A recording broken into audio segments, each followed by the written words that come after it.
Hot button.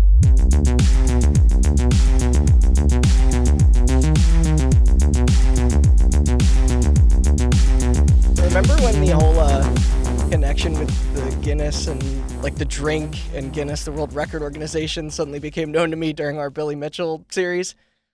Yes.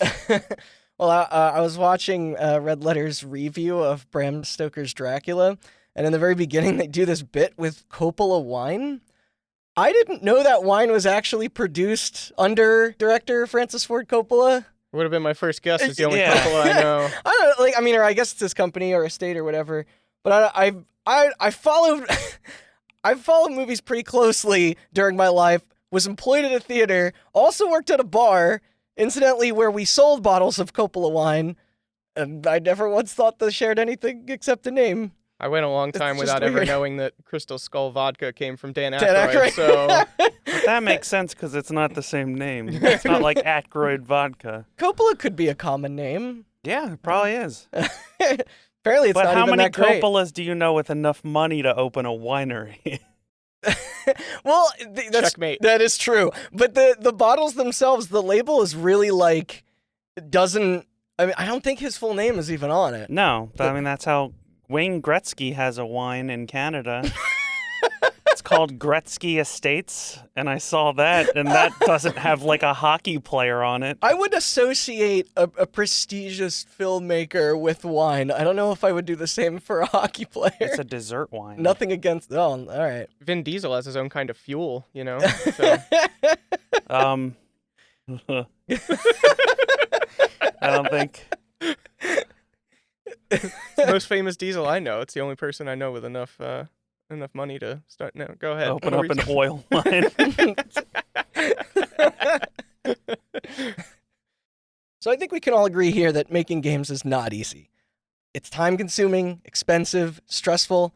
Even getting to the point where a single project can see release demands a near endless list of tasks to complete, purely to function. As the medium grew, so did the use of sharing engines between developers in an effort to alleviate some of these issues. Although, what if we were to try and give those same tools to the everyday person wishing to pursue the craft for themselves, create an equal playing field to studios of all shapes and sizes across the globe that shared a love for one of our favorite forms of expression and entertainment? So what would need to be done to accomplish this? Unreal was already becoming popular for similar reasons, but this had to be more accessible with a friendlier ease of use. It had to be cross-platform with support on every possible modern device under the sun, including those that integrate VR and mobile phones. Most of all, though, it had to sport an enticing price model. A reasonable license so that anyone, anywhere, regardless of capital, could start up their own in-house venture. And these weren't restricted to only video games either. Its assistance in 3D modeling has been adopted by loads of other industries: animation and film, cars, construction and architecture, robotics, really engineering in general. From 2005 to today and beyond, Unity continues to be a vital part of all things development. Its frequent updates to add new features has led to an innumerable amount of hardworking artists and programmers, big and small, to embrace as well as appreciate its contributions to the digital world. So why does it stink? This is Hot Button. I'm Randall Petrus, here with those infinitely more tech savvy than me, Austin Blakesley Hello. and Andrew Banks. Infinite times 0 is still 0. That's true. Obviously, I was just teasing at the end of that intro there. So much that Was I it? tripped over my joke. I believe you both know my thoughts on this engine sometimes, though. And it's now time to convince me otherwise. Yeah? Okay. That's what this whole topic's about. All right. So before we get into the founding of the company and the engine, Unity, Okay. both called the exact same thing, which will get confusing later.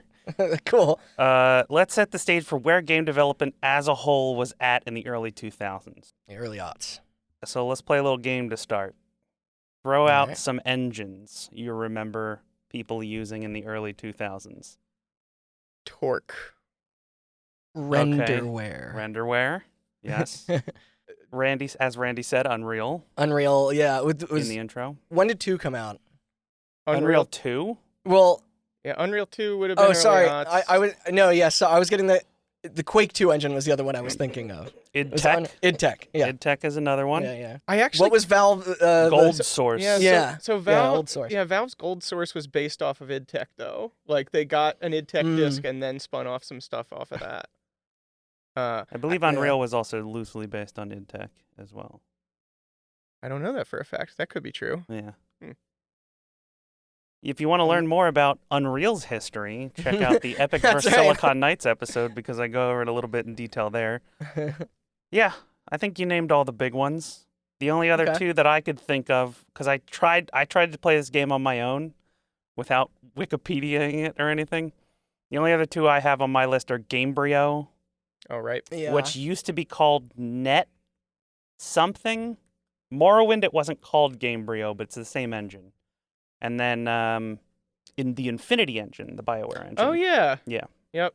Which they later EA after buying BioWare renamed a new engine that Madden ran on, the Infinity engine, which only made everything more confusing Yeah. because it was not a top-down isometric RPG. Yeah. It's funny whenever that happens, and it's like, oh, this engine wasn't actually built for this before, but then. Oh no, that was sometimes you run into a problems. totally different engine with the same name. Oh, Yeah. why did they do that then? Good They just question. liked the name so much they thought Yep. that And then they made EA Ignite, and then they started making everything on Frostbite. Frostbite. Yeah. But yeah, many of the engines I named are very, very powerful, and we all know them for a reason. Their logos are at the beginning of a lot of games we all love and hold dearly. The splash screens. Yep. But there's one problem with everything we named. For the most part, it's all proprietary. I think the only exception to that might be Source, which is proprietary, but you can mod it. Yeah, and they had a licensing agreement, but I think they made it pretty clear from the get-go that they weren't really going to push the licensing portion I of was gonna Source. say what non-Valve projects use Source even today? I mean, Titanfall. Titanfall is the one that Yeah. That's why it feels so good. Yes. I like the Source engine. I don't know. There's probably CS people out there screaming. But yeah, proprietary. For those of you that don't know what proprietary means, or a little overview here, basically, in order to use any of these engines to build a game, you probably had to have a couple lawyers behind you to draw up contracts, and you had to get in contact with Epic or id's lawyers and have them draw up contracts, and then come to some sort of agreement through a meeting with some more lawyers and pay a bunch of money. How sorted? Huh? It's just like, yeah, it sounds Yeah. it's simple. Easy. Yeah. Yeah. Free engines for use by the general public were a thing, but we're talking like Game Maker and RPG Maker. Hey, All on Miami made it work. Yeah. Oh, RPG Maker. Yeah. Those are on console too. Yeah. Mugen. Mugen, yeah. But like Shout out not to Salty Bang. not terrible engines. I mean, one of my favorite games of all time, Hotline Miami, and Yeah. its sequel are made on Game Maker, but Fucking A. they were really only helpful for making simple 2D Yeah, games. he works within the confines of Hotline what it's Miami the is engine like is the capable best of. thing that anybody could make in Game Maker, essentially. yeah. Nothing wrong with Game Maker, though. Contrast this with software for the rest of the field of creative media, right?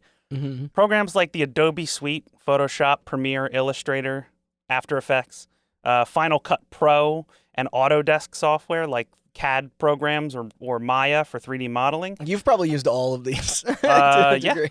I have. We can talk about how all these companies are now changing to shitty subscription models, or how maybe Yeah. Photoshop in the early aughts for $700 wasn't exactly affordable. It was a lot more affordable on Pirate Bay, is what I understand. Yeah, but I was I'm gonna not, say everyone had a cracked copy. Even people who used it professionally, like it was absurd. I'm pretty sure that's why they moved to the subscription model. Yes, all of this is true. It wasn't exactly Hey, affordable. By the way, I can speak music, like audio software. It's just as bad. yeah, but Logic and Reason are still No, it's under a grand. Totally. Yeah. Yeah. I mean, a lot of like Pro Tools and Reason and stuff switched to subscriptions too. Like, Hell, we're using Sonar. Reaper. It's $30. Right. Yeah. But it's Um, like when I was in college, that shit was like, Yeah. like $800, $900. But yeah, not Ugh. something that you could theoretically just download off the internet, unless you do it illegally, and just go from amateur to pro and stuff. And for those people, there were open source alternatives, and some of those have been adopted. I think the best example is probably Blender is an open source alternative to Maya, and I think just as many pros use Blender as Maya now. It's become very popular, especially in 3D animation. It was also a game engine. I think they dropped that recently. Yeah. Yeah. Whoa. Yeah. Yeah. So I was gonna say I can't think of any game that. I'm sure we could find that on Wikipedia, but I don't know. Yeah, they were just like, oh, nobody's really using the game engine part. Yeah, like They're just the using the fucking- modeling, so we're just gonna move forward with the modeling, and that's it. Yeah, I mean, but the point that I'm trying to make here is that game engines were not as accessible as everything else. You know, somebody who wanted to get into film could go buy a copy of Adobe's Premiere Pro or Apple's Final Cut Pro, and they would start editing video with all the same tools that the pros do. I mean, those two Yeah. softwares are used in Hollywood all the time, right? You know, it's the same with Photoshop. It's like if you see a picture in a magazine, it was digitally edited using Photoshop. You could theoretically spend a bunch of time in Photoshop and do that yourself if you have a That's true. subscription now, I guess. But games didn't have that. This didn't exist for amateur game development. To make a game, you had to build an engine, which isn't the easiest task, right? If you're one guy and you're Kojima did it all by himself Nah, with in his a bare cave. Nope. hands With a box of with a box of scraps. Resident Evil did it until I found out that that's not what RE actually stands for. Reach for the moon. Yeah, Yeah, that's way dumber. just it has a zombie hand. Yeah, but he's reaching for a moon. So, All right, continue. Is moon spelled with an E in Japanese? Or I'm annoyed all over again. yeah, you had to build your own engine. Not an easy task. Not something that some guy who is really good at hand-drawn animation and wants to turn it into a video game could do like they can nowadays. But Mm-hmm. a lot of people did. You know? Yeah. I mean, but there's a reason that there was an indie boom in the mid-2000s. Oh, that's a good point. Yeah. And we'll get there. One very important person to our story decided to do just that, build an engine for their game. His name, Now or her name, or let's their name was. you want me to tell you? Let's hop on a plane, let's get in our time machine and go back to May of 2002. Then hop on a plane and go over to Copenhagen, Denmark. How many planes we getting on? Well, Just- we got to fly to the time machine and then fly to Denmark. Exactly. That's where it is. Yeah. To meet a man named Nicholas Francis, Cool. sitting alone in his apartment posting on an OpenGL forum. You see, Francis... How do you know he was alone? What if he had a cat? That's true, he might have. I don't know how popular cats are in Denmark. Um, Hey, Francis was a bit of a masochist, in my opinion, and we'll get to a lot of those. But he was both an avid game I was developer. gonna say anybody who develops video game has to be Sure, a bit but masochist. That's me. but known it's- masochist. let's go one step worse. Francis was both an avid game developer and an avid Mac user. Oh. That's true. That is masochism. Yes. Don't. The laptop recording this podcast will hear you. Yeah. Tim Cook's gonna come beat us up. No, he's got goons for that. That's true. But yeah, he posted on a forum, and he asked if anybody would like to collaborate on an open source Mac shader compiler that he was making for himself, but also for other Mac game developers like him out there. He didn't get a lot of hits, I guess rightfully so, but a high school student from Germany by the name of Joachim Ante responded. Ante was working with a couple of his friends on his own game, and Ante was working on the engine for this game. So the two decided to, after some talking through the internet, the two decided to continue their own engine projects separately, but to collaborate on the shader part of it. So they wanted to Got build it. this open source shader for Mac, and they were going to do it remotely over the internet, which, to Back those then, of you out there that's, that don't know, that's not as easy in 2002. It hasn't even been that easy in 2020. No, it hasn't, but even worse back then. yeah, I Probably bet. a lot less exposing yourself on Zoom calls back then. True. Yeah, back then when you exposed yourself, it was like a little like a stamp-sized. You had to wait for it to load line by line. Yeah. You know, like very slowly. Uh-huh. Yeah, Xbox the whole Live thing. Vision camera. yeah, where everybody just exposed themselves on Uno or whatever. Yeah. Yeah, people just doing blow in the corner. Yeah. Just putting their custom faces on the Rainbow Six character. But it was Yes. just Oh my their god, it penis was. or whatever. Yeah, it was. It's like it was just like a JPEG wrapped around a 3D head. I remember in Burnout 2, there was or Burnout 3. I meant Burnout TOO. Or no, not 3. Paradise. Paradise, Sorry, yeah. that had the ID system. Yeah. And so I remember playing against someone online that, like, when they passed me their ID, the picture was just an ass. We put a lot of trust in people on the internet for a while there. Yep.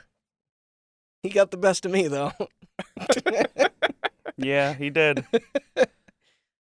So, after working on the internet for a while, the two decided to finally meet up in person. So, Auntie flew on over to Denmark, to Copenhagen, and the two met up, and they realized what you all probably thought when I said that they decided to continue their own engine project separately. Why not just build the engine together? Hey. They decided to do exactly that. They decided to combine forces on one single game engine. So they camped out in the apartment of Francis's friend, David Helgeson, while he was out of town, and they spent several days merging their code bases and choosing features from each other's engines to add together into one engine. So, a new plan started to take shape. The plan was to start a game studio together, making games, but more importantly, make a robust tech backing for said games that they could then license out. Cool. Yeah. And Helgeson, Francis's friend, when he got back into town, heard what they were doing and helped out where he could. But he had a full-time job already. He was part of a web development firm, which he owned a small stake in. And so that was his day job, and then helping them was sort of his in his free time job. Yeah. Until he said, you know what, fuck web development. He sold his stake in his web development firm, and he was brought on full-time onto this new project. At the same time, Joachim Ante finally up and moved from Germany to Copenhagen.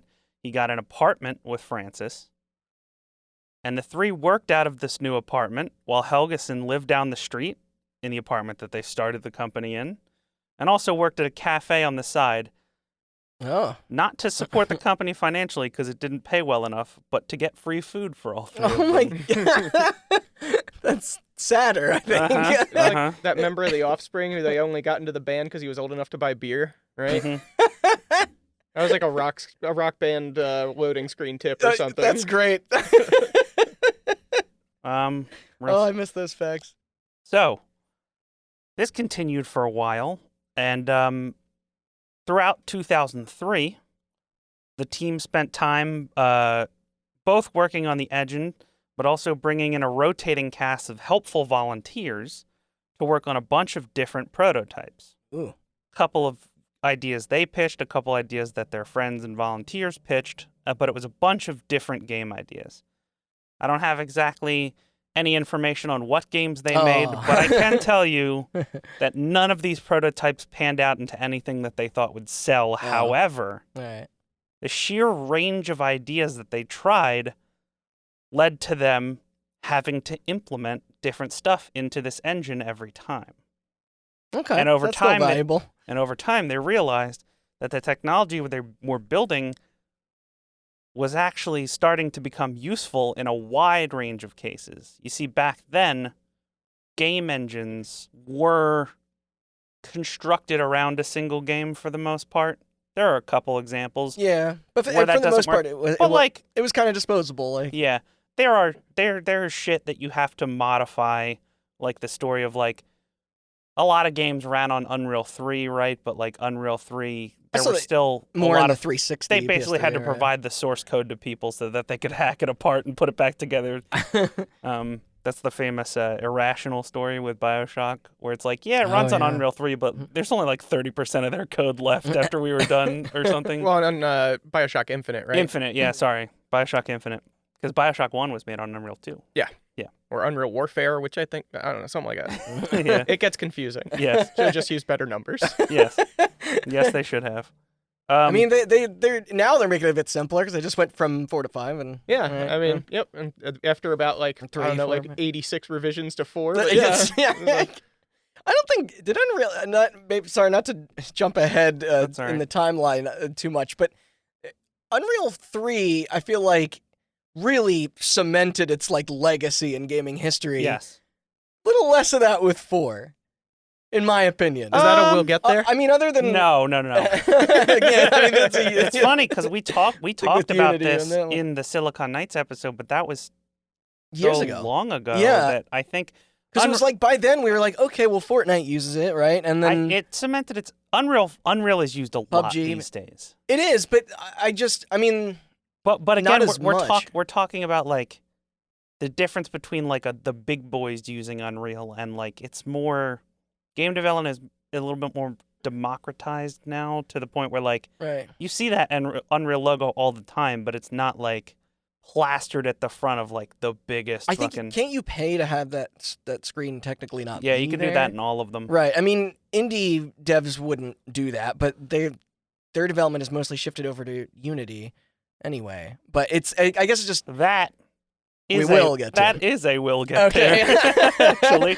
I guess the last thing I'll say is just I guess Unreal 5 just got announced a couple months ago now. it's in early access right now, I believe. Oh wow. For Yeah, certain people. Developer, yeah, some developers are able to get their hands on it And right Yeah. now. it looks impressive. It's just, I guess, maybe this is just me like getting older and how you process time, but it's like it didn't feel like there was a lot in between 4 and 5 as much as 3 to 4. That's again, that's a will get there. But Okay. like there is a move away from numbering in a lot of these engines. Right. There's a move away from numbering in a lot of software, like and they're catching up now, but like when we're talking about people torrenting Photoshop before and we're talking about like them move to the subscription model, it went from Photoshop CS6 to Photoshop 2020 and then they randomly one day they'll just install 2021 on my computer and then I have to go back and uninstall 2020 because it doesn't do that. Ah, God, Adobe, you suck. Did the NetherRealm games still use Unreal 3? To my knowledge, yeah. Okay. But I mean, they could have upgraded it and just like never bothered to tell Sure. anyone because why do they need to? You know, Fair enough. we're not their bosses. I mean, it's clearly not holding them back in any way, and if it is, I don't. Yeah, at this point they would need to probably upgrade. Unreal 3 is not supported anymore. So Like Not if with you new- went to Epic and were like, "Hey, we're having problems with Unreal 3," they'd help you if you're NetherRealm, but like they'd Right. probably also be like, "Hey, you think about maybe moving to 4?" Because wasn't it Guilty Gear Xrd was the one that figured out how to make Unreal 3 do 60 FPS or something like that? Wow, that far after the Yeah. fact? no, I mean, like Guilty Gear Xrd is on Unreal 3, but I don't know that it. If it figured anything out about Unreal, it wasn't that it got it to 60 FPS. I remember there's a Giant Bomb cast where they're talking to Dave Lang, and Mhm. he specifically brings up Xrd because they figured out something having to do with fighting games in Unreal that he was just like, whoa, as a fighting game developer. Yeah, I that's true. don't recall what that is. Hmm. I could speak more to Unreal 4 and fighting games. People were concerned about input delay and getting that as low as possible, especially because Street Fighter V came out on Unreal 4 and had at launch, they've got this number down a fair amount, but at launch it was 8 frames of input delay, which is a lot. And I think now it's down to like 4.5. Okay. Yeah. And to give you X many years later. yeah, to give you 5 years. to give you a frame of reference, I think the best that any fighting game has ever done is like 2 frames of input delay from, physical pressing of a button Yeah, to registering till- an action on yeah. screen. And I'm pretty sure that most hit around 3 to 4. So Okay, so And- they got it to an acceptable standard. yeah, and Smash I think is at like 6, at least when you play online. When you play online. Yeah. So, yeah, like I said, this engine is becoming useful in most use cases now, not just for a specific game. Mhm. In addition, the trio had a decision to make, which is like, well, what do we target, right? We want to target indie developers. Where are indie developers? Keep in mind this is 2003. Right. So, like, Xbox Live Arcade isn't a thing yet. Steam is just a twinkle in Gabe Newell's eye. So like In 2003? Nah, it was getting along Yeah, there. Half-Life 2 There- was I so know. far, but I know. But where were we most covered that. where were most of the indie games, Randy? At this point in time, Flash games online. Yeah, it was Exactly. Newgrounds and stuff. And right? Flash sucks. Hey, there wouldn't be a Flash is Alien very Hominid and N Flash is Plus very and cool. Super Meat Boy. Flash is very cool on your end of things. It's not very cool for the people making the show. Oh yeah. Yeah. That's, But that was where the indie Fair. audience was. that's fair. And also Flash, again, Yeah. 2D. So, Yeah. Our trio decides we're not gonna, well, for right now, we're not gonna take down the big guys. You know, we're not gonna get a license over Unreal or Yeah, id Tech or whatever. I just read Trials. That was Flash too. Yes, it was. Yeah. Yes, it was. A lot yeah, of goodies. but we're not gonna license this out to somebody. We're not gonna compete with Unreal. We want to hit Yeah. we want to hit the people like us. We want to hit that indie market, right? So they decide we're gonna build the definitive tool to do 3D on the web. Yes. Okay. So which is interesting. Which I'm all right. So I'm not gonna reveal this part, but I do remember getting into a discussion with you about Unity a few months ago, and it was revealed to me that this conceptually was all supposed to be an answer to 3D, like of how to It's a do 3D. It's a 3D Flash that's way easier to develop. in, Yeah. essentially. Yeah. Essentially. which shaped a lot, I think, of my understanding of Yes. its intended purpose. So we're gonna go ahead to 2004 now. Good year for games. Our team is their engine is coming along. And they decide, you know what? Time to legitimize this business. We're all in on it. We're surviving off cafe food. Why don't we find some investors, get some money, and make this thing real? So they took out a massive loan, got an office building, and hired some additional engineers, Oh. as you do when you're building a company. And one thing that they were missing was somebody to lead the business side of things. The group then put out an ad, which I didn't know you could do this, but I guess 2004 was a different time. Craigslist. They put out they essentially put out a Craigslist ad for a CEO, which like I didn't know you could do that. What? Yeah. Oh, come on. You'd answer that ad. Let's Hell be honest. yeah. Absolutely. You think it was a scam, probably. Yeah. But like I said Craigslist because I thought that was like I was doing a funny. That's It's literally like a monster.com ad being like, hey, we need a CEO. oh, I mean, why can't you do that? Right? Yeah, you can. Yeah, Yeah. sure. We ever get big enough, that's what we're doing. What caliber of CEO do you want? That's Do you want the kind who looks on Craigslist for offers, or do Absolutely. you want a good one? how I So, know they're tough. it's I mean, fu- clearly it worked out for these guys to some. No. Oh, never It's mind. funny Andrew brings that up Oh. because let's just say the candidates that answered that ad were underwhelming to say the least. I like crazy people. Like this. Yeah. So originally they realized that they weren't going to find anybody this way, and they didn't have the pull to like hire away a CEO nor the money. So they just kind of decided, hey, we'll just trade off being CEO for a while, and then it turned out that Dave, I'll take Monday, Wednesday, Friday. You take Yeah. Tuesday. I'll get the Thursday, weekend. Saturday.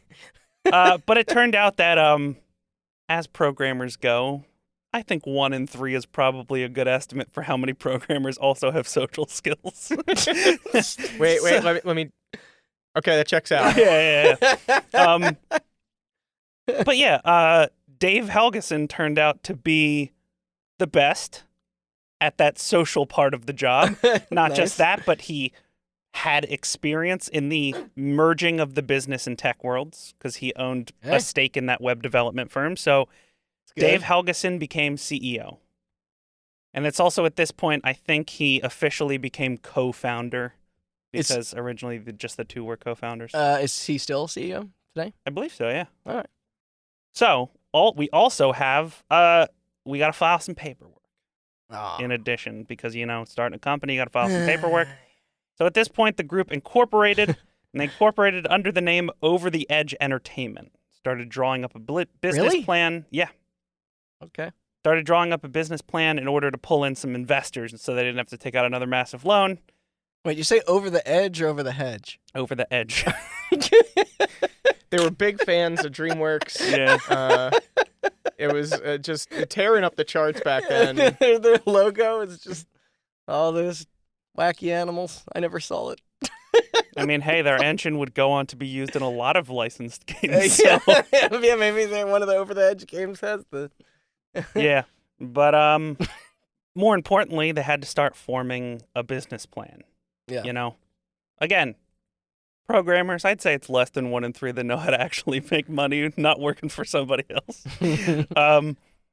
So they looked at 2 very important sources of inspiration in determining their business plan. Number Who 1, we got? British developer Criterion. Hey. I mean, yo, the Renderware engine, it's a hell of a fucking Exactly. like the GTA games were made on it. Yep. Owned by EA and famous for making the best racing game of all time, This is Burnout 3. Factually incorrect. As good as Burnout 3 is, I'm sorry, but it's not F-Zero GX. God, they're both my babies. You got to pick one. It's F-Zero GX. I abstain. Which one has yellow card? Which one has it? You're going the wrong way. Hold on, I do have to add something onto this though to dodge the answer, but also to I think this is kind of an entertaining fact. I didn't realize that like the Renderware engine wasn't owned by EA until EA acquired Criterion. Are you gonna say they were formed under Canon, the camera company? Oh no, I didn't know You that. didn't know that? No, what I was gonna say is that's why GTA 4 is made on the engine or why why they started developing an in-house thing with Rockstar's table tennis and all that. Like yeah. that was all a response to them losing access to that engine. Oh. And I think they were mid-development on. It might have been like the Liberty City or Vice City Stories games or something. Okay. But I think the acquisition actually happened earlier than that, when they were doing San Andreas, and as per the deal, they were only able to finish what they started. They couldn't fire up any new projects, so they were working on San Andreas and the PSP ones. And once those were complete, then they were no longer allowed to use it. This checks out with what I know about software contracts. Okay, yeah. So but I found that really interesting because then that's why they just invested a whole bunch of money into now essentially what all of their big games Also, run on. And to go back to it, fun fact for you: Criterion was formed as a division of Canon, the camera company. I honestly did not know they that. were formed as Criterion Technologies. Man, Which is why they're so good at game engines, because Canon was trying to get into multimedia shit. Canon essentially wanted to get into game development. I mean, you think about Canon's real big into photography as well as filmography, because that they make every film camera up to that point, So they wanted to start getting into the areas that they weren't already in, so music and video games. Yeah. So they formed Criterion in order to get into that. It failed, and then EA bought Criterion from Canon. That's so funny. Yeah. I mean, but would you consider that a failure? I mean, by then they did Burnout 1 and 2 and stuff were out. Did but it I make guess- money? It made enough money for them to get it? sequels. I don't, I don't know. I don't know. No, yeah, it made money, but but not. yeah, Canon money. I Canon guess. wanted out of that business. Sure. Yeah. Just like every I big don't blame tech them, company but- who goes, you know what, we could make video games. Yeah, and then they're like, "Oh And no, they're like, this oh is fuck, this sucks, Yeah, and then this they is want it such out. a pain in the ass." Oh, Yeah. I mean, we just saw a trailer for the first Amazon video game, right? Yeah, when they start Amazon Game Studios, 6 years ago, I don't know. When did they murder Killer Instinct? about 6 years ago. Oh man, yeah. What is it? They unreleased one of their games, and then the other. Wait, what? Did the other one ever come out either? The Old World or whatever it's called. the New MMO World thing? New World. Secret World. New World. New World. Secret World's a different thing. Okay, Secret sorry. World's a different thing. But Crucible's dead as hell. There was a trailer for that sometime recently. That went into beta, and then people were like, and then they're like, okay. Is the new one pull on it back. Lumberyard too? Yeah. Lumberyard, a fork of CryEngine. Yes. It's worked out well for them so far. I like Yes. it. But no, that's super cool. As somebody who has religiously played a lot of hours of Criterion games in their life, I was not aware Okay. that But there was a connection. Criterion was famous for being owned by EA and making Burnout, but Mhm. they And were black. successful because of Renderware. Yes. Renderware was everywhere. They were killing All it over. in the middleware market. Yeah. In fact, the fact you brought up about EA taking that engine away from people is Mhm. kind of what led to the rise of Unreal. Three. Oh, interesting. Because Renderware was like Yeah. the Unreal 3 of the Totally. Xbox, PlayStation 2, GameCube era. Yeah. So many of Basically, those Renderware games was I- like the easiest way to make a PS2 game. Yeah. So they were fucking killing it. But their business plan, more importantly, was not just to create this technology, but to create multiple AAA titles using the technology so that people could see its use, Mhm. see how it performed, see what it was used for, and that would make people feel more comfortable in licensing it. So essentially, Burnout 1 is like not much of a game compared to 2 and 3, and that's kind of Yeah. because It's very arcadey. It's simple. it's an ad for Renderware. It's an Yeah. ad for people to license Renderware. But hey, those essentially. crashes were impressive back They then. were. It They saved your certainly were. replays. Did you buy that ad, Randy? I bought that ad recently for the original Xbox. And their second source of inspiration, being that they were huge Apple fans, was Final Cut Pro.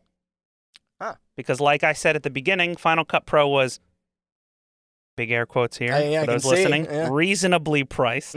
I think we're talking about like $600 for a license. Okay, I kind of get in comparison to other what Exactly. you're saying. Simple to use for the amateur, but extremely robust for the professional, right? So we're talking about something that you can use it like Windows Movie Maker, right? And you can just put clips together and then do a star wipe between them, or you can do some crazy fucking shit in Final Cut Pro. Yeah. So You can make that star wipe spin around.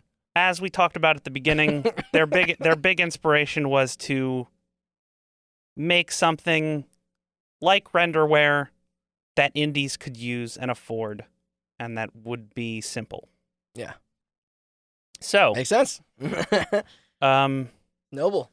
the team spent 5 months of 2004 and a little bit of 2005. We're now into 2005, creating a game called Goo Ball Okay, so is this the first? Unity game. Yeah, like that's actually like, well, commercially released that you can play. Yes. Okay. Yes. You'll remember it, of course, because it tore up the charts. Yeah, the Goo Ball. No one could stop Goo Ball talking fan. about Goo Ball. I mean, I'm sure you'll discuss it more, but I'm gonna say, did you play it, or did anyone ever play it? Yes, I played it. Oh yeah. Yeah. What was it on? Mac. It was on Mac. Okay. It was. Yeah. What do you do?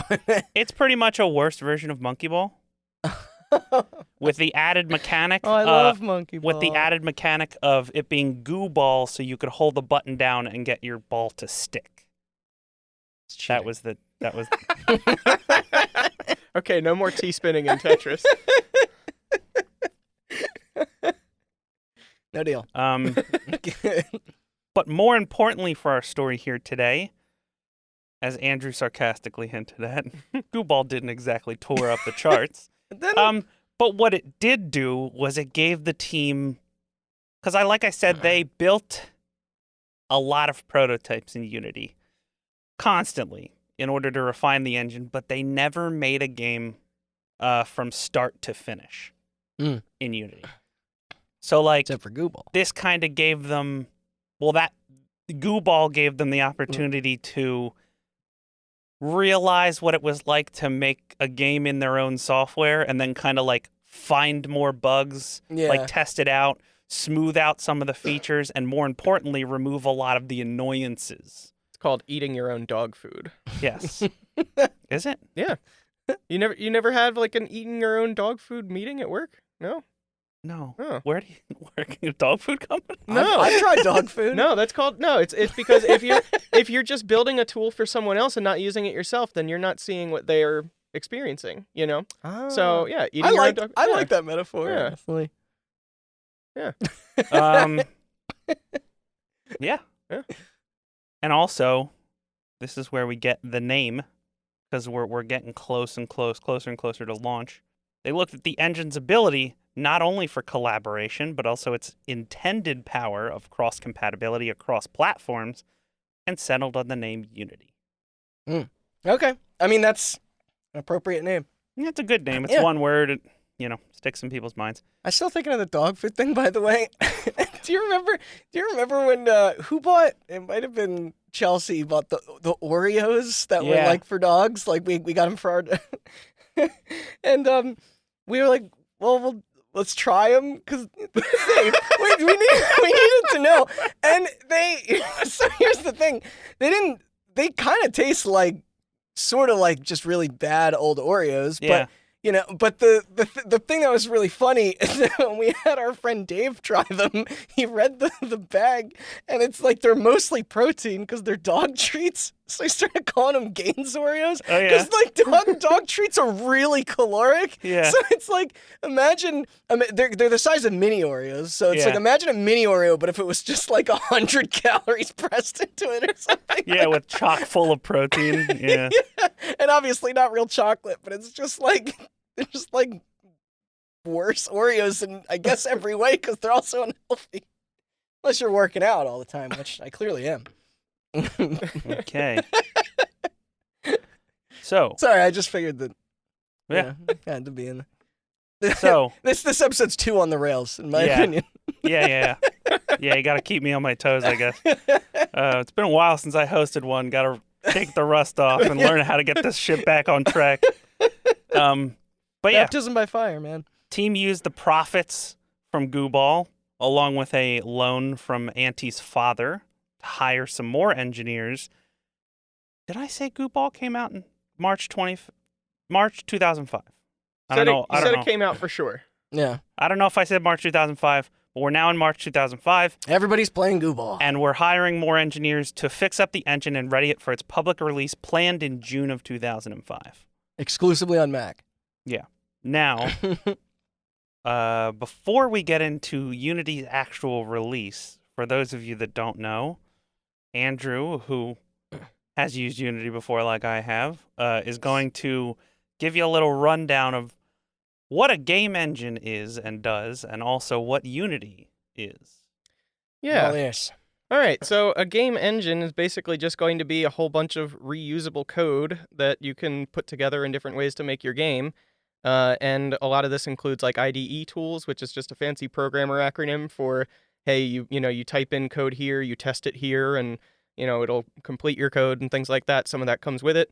Got it. In Unity's case in particular, the reason why it becomes so easy at a beginner level, especially like you were saying, Yeah. is that it does, in getting a little computer sciencey here, an entity component model, which basically means anything that is in your game scene, you can attach a component to it, and it knows what to do with it. So, as an example, if you attach a collider to a thing, then when it touches another thing, it knows what to do about it, whether that's bounce or to stop moving or whatever.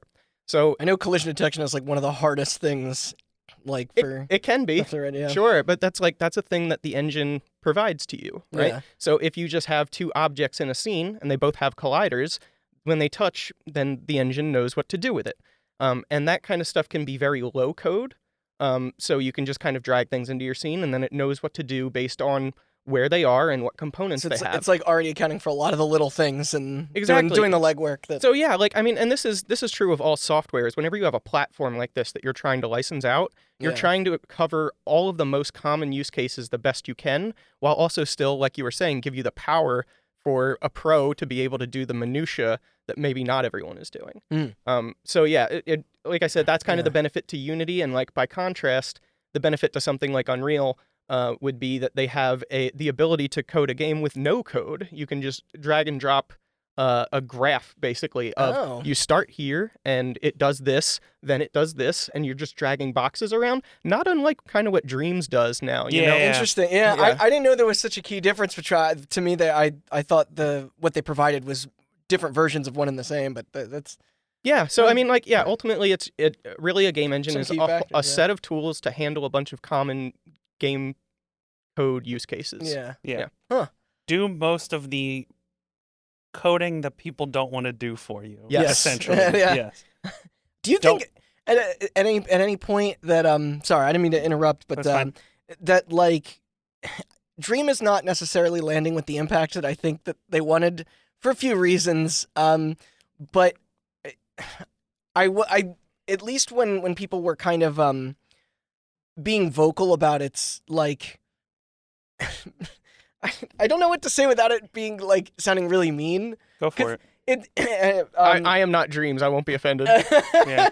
I guess, but it was like there was a lot of articles about its sort of perceived importance at the time, and I guess Nintendo literally just yesterday put out that Code Garage or what's it Yeah. called? Garage Maker or something. Whatever it's called. Yeah, and which to me serves kind or fits in a similar mold in that it's like, hey, we're gonna funify like the you know, like, especially because it's Dreams is a PS4 PS5 game and this is a Switch game, but they seem sort of like limiting in the sense of like I don't think we're gonna see full or even like we're not gonna see releases that cost money that are made with these. They seem a little bit more like short, fun experiences. Sure, and, and Nintendo's is kind of aimed more at kids. It's right. like It's in the shoes my of Mario first Maker game and stuff. engine kind of stuff. No, it's Whereas- undeniably cool, and I think that all the things that Dreams is technically capable of doing is impressive. But Yeah, the part they fucked up about Dreams is just like it should have had a thing where you could export it and upload it to something that people who don't Exactly. own Dreams could find. yeah. I mean, Yeah. is there a free version of Dreams where you could just Yes. play I the think so, games yes. now? Okay, But still not the same. And Yeah. and I would say like I mean some of I this really respect Media Molecules as a company, but they took Yeah. way too long for that to come out, and then they released it between generations, which Yeah. was And the other thing too, from my perspective, as somebody who's not touched Dreams, but I've seen a good number of demos on it, is that it's like it doesn't seem like you have the ability to texture anything. You just kind of use like their pre-made like shapes and stuff and color. I think colorize those. there's like a 3D modeler in it. I don't know how precise you can get with only being able to use a controller or the wands. Mhm. It's, Unless it has keyboard and mouse support. people can get pretty precise. PS4 games do. Yeah, Some do. I mean, like really, like the strength of that is that after the game is built, you can load up one game and then another very quickly, That's true. and I think that's Yeah. very cool. But also, it's like whenever you want to do anything that maybe is hard to do in that engine, or anything you want to monetize, or anything that they just plain didn't account for.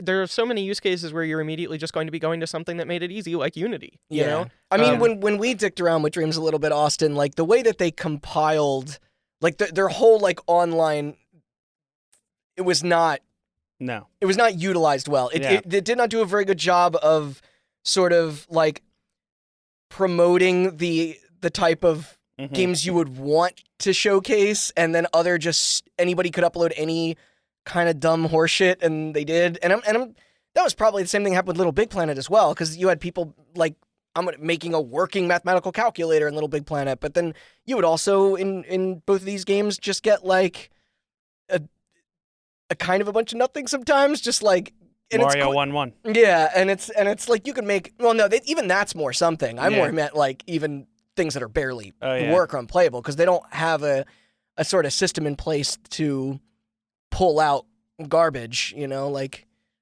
yeah, I don't know. I'm sure there are a lot of really talented artists out there who are like composing music with I think Dreams and I think the all good this thing crazy stuff. I think the good thing that Dreams, and to a lesser, I haven't touched the Nintendo thing yet, but to a lesser extent something like that is like to remove barriers and give people a taste for game development. Because definitely the Nintendo. know thing, how if not fucking Dreams, hard it yeah. is, and Yeah, they well, never want to do it. yes, but also like once you understand the logic of how a game operates under the surface, something like Unity and Unreal, Yeah. you can download for free and they don't seem so daunting. Yeah, and at least understanding the language, Mhm. both in a literal sense and a grander sense. That it's like there Exactly, are exactly. terminologies, but also there are just things that remain Hmm. consistent through whatever you're using, and Okay. So yeah, that's they're valuable. That's a game Some engine, criticism. and that's what Unity does. Mm. So now let's talk about post-launch Unity. Unity, like I said, was launched in June of 2005, and Unity's 1.0 launch was primitive, to say the least. All right. The initial launch only supported building projects for Mac OS X. Oh, The most popular as- platform. for gaming, absolutely. as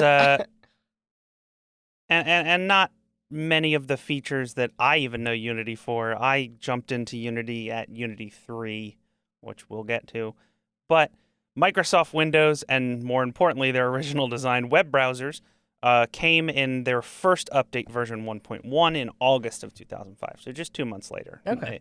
But Helgeson was quoted in an interview of talking about the launch, saying, "The ridiculous and bizarre thing was literally the first and only platform we supported in the very first few months was the Mac. This was before the Mac's resurgence, and the Mac's place in the gaming industry, especially compared to Windows, was even punier than it is today." There was no Justin Long yet. Yeah. No, it's a good save because I was like, Max place in gaming history, huh? Yeah. I'm sorry. I mean, It was the worst possible choice we could have made from a business perspective. who was the Dell in those ads?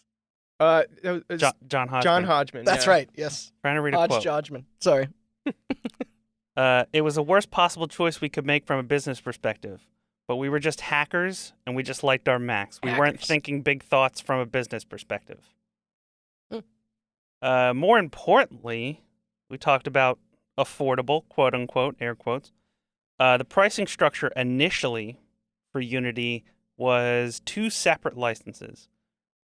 The Unity Indie license for $200, or the That's Unity cheap. Pro license for $1,500.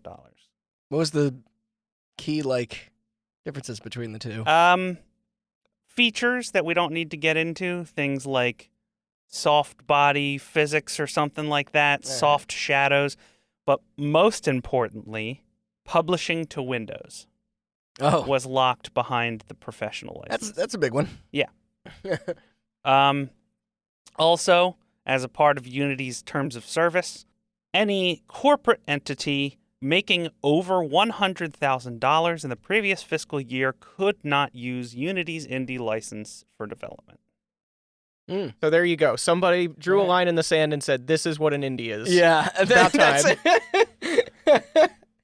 And from here on out, there was never confusion again. Yeah, exactly. Yeah. There's no such thing as a rich indie. What about triple I? Double A? Quadruple A.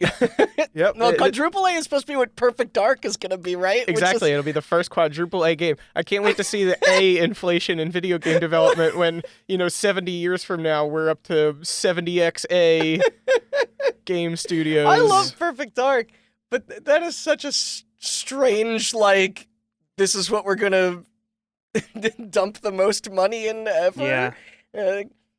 Meanwhile, Rockstar's, GTA 6 is just like a folder in a break room somewhere that they're just like, "Oh, we're going to have 20 A's on this." And it's- when it comes out in, fucking another decade. Another important point to make is that, so back in these days, there were a lot of open source engines that people tried to make, but making a game engine is fucking hard. Harder than making a game. In fact, it's the hardest part of making a game. Yeah. And so a lot of them got abandoned. So let's just say, Who's in the graveyard?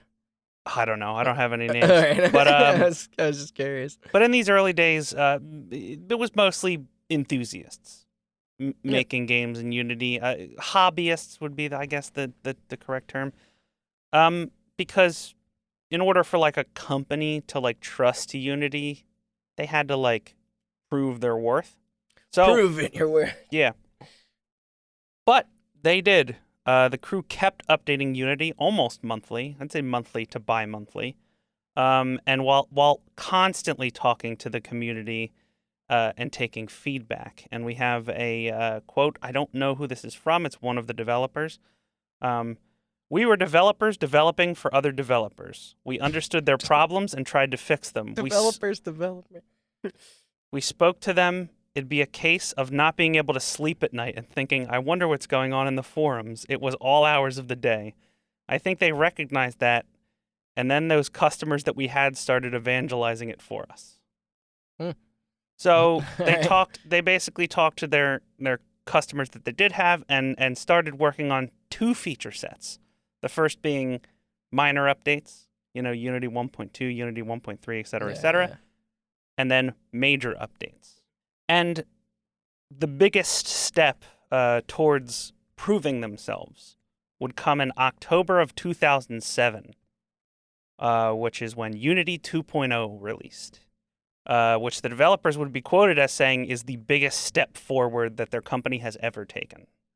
They I don't know they if stand I'd by say that even that, but- today? Or Yeah, they say that, but I don't know. They supported the Ouya, and that seemed like it was no joke. I still come across. Okay, Or so more on that. Or sorry, what the what would the Stradivarius of consoles? That's Yeah. I still come across some code, like if you do code completion or whatever, and it's so basically in an IDE that I was talking about earlier, and it like completes some code for you, so you don't have to like remember the exact command for something. So I'll hit like dot and then like scroll through like platforms or whatever or different function calls, and I'll still see the Ouya in the Unity code there from time to time, Oh just my because God. like they accommodated it, Yeah. like it's in there, and every time I see it, I laugh. I hope it stays there forever. Also, I think the Vita is called the PSP2 in that code, just because like they came. They never went back and. Nah, I guess not. All right. That's I mean, going now from I memory, did. but yeah, it always makes me laugh to see the Ouya in that code. Yeah, it's funny. I agree. It is. We have a whole episode on that as well. Yeah.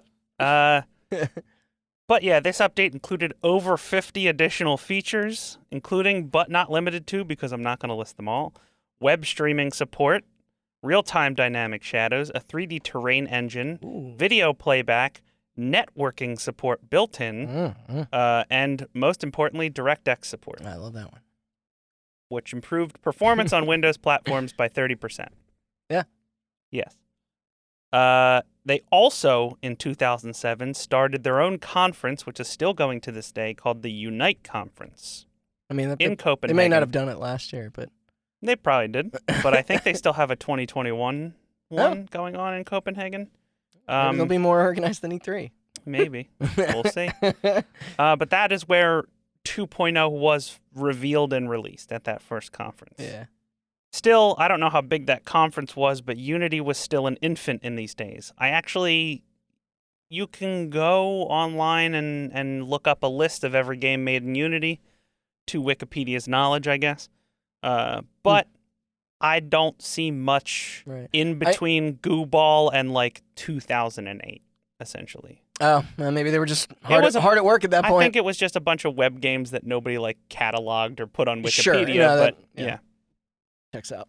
But their biggest boon would come in 2008, like I said. On July 10th, 2008, Apple announced and launched the App Store for iOS. Wow, since 08, huh? Yeah. And shortly after, on October I 22nd, didn't have a 2008, smartphone until like years after that. So. Google launched the Android market a Mm. couple months later. Being the Apple fans that they were, they very quickly added iOS support as being a Now this was the era of when you bought games that was like only on that device, right? Or did they carry it? Well, what do you mean, as opposed to what? As opposed to, now if you like upgrade your phone and all your shit. Oh, Cars I are- don't. I didn't know if that there was for a an- fact. I was gonna say maybe they were forward thinking, had a count system in 08. I don't think Oh, I yeah, bought yeah. a phone app until years later. But Same here. I That's think, why I was. No, they thinking. did. Yeah, everything carried the forward, way right? the only problem they had with that was when the iPad came out, they had separate versions for everything. Yes. But then they eventually Alright. merged those together. I was just wondering when like that became an expected thing. I rather don't than know. A feature. Yeah. It's a different Um, conversation. Sorry. But yeah, they added iOS to the list of supported platforms for Unity. And the engine very quickly picked up steam as the App Store picked up steam. Picked up Steam. No. Because there was a newly burgeoning iOS development community, which a lot of people were using Unity and evangelizing it to other people in the community, and Yeah, it yeah. very quickly picked up steam. They're on Steam.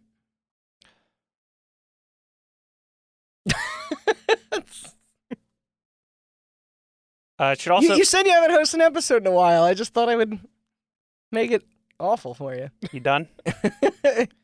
The company also required an additional $1,500 fee to publish games on iOS. You had to buy the license. It didn't come with the rest of your $15 fee. 1,500. Oh, not I 15. misheard. Yeah, Cheap. misheard a lot.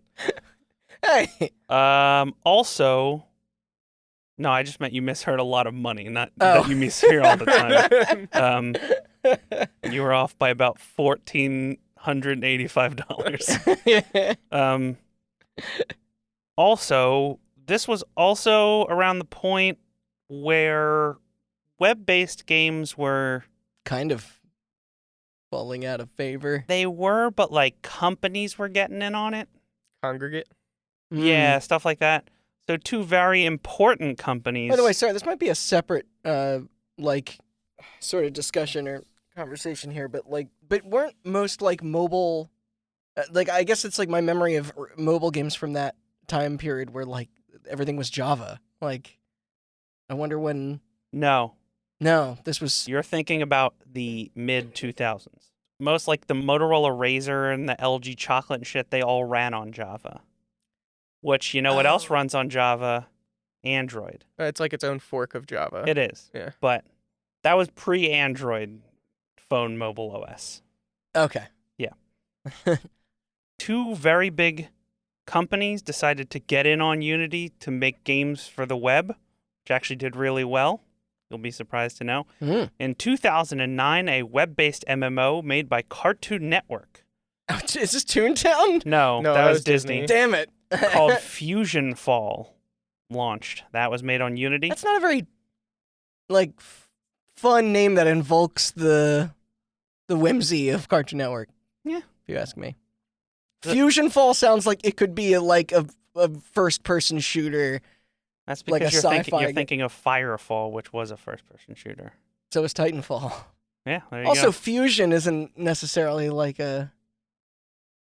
Like, we... It's a bad That's not name. true. You're right. For a It's- Cartoon Network game, you're Thank right. you. It's a bad That's name. what I was, that's what I was getting Also, at. don't say that the word fusion doesn't have any whimsy, or I'll make you sit down and play Fusion Frenzy again.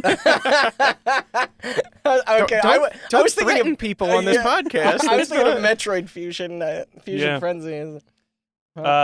Another company you may have heard of called EA, Never. No, Who? I haven't. Electronic Arts. Oh, okay. Yeah, Yeah, the them. people who bought Criterion from Canon. Yeah, yeah, of course, yeah. exactly. Okay. They launched a game called Tiger Woods PGA Tour Online in 2010, which was also built in Unity. This was pre-Frostbite News days. to me. Also, Frostbite can't run on web browsers. Yet. Next Battlefield's gonna be something. And we finally, after all of that, come to 2009, and what I think is the most important change that Unity has ever made to contribute to their success.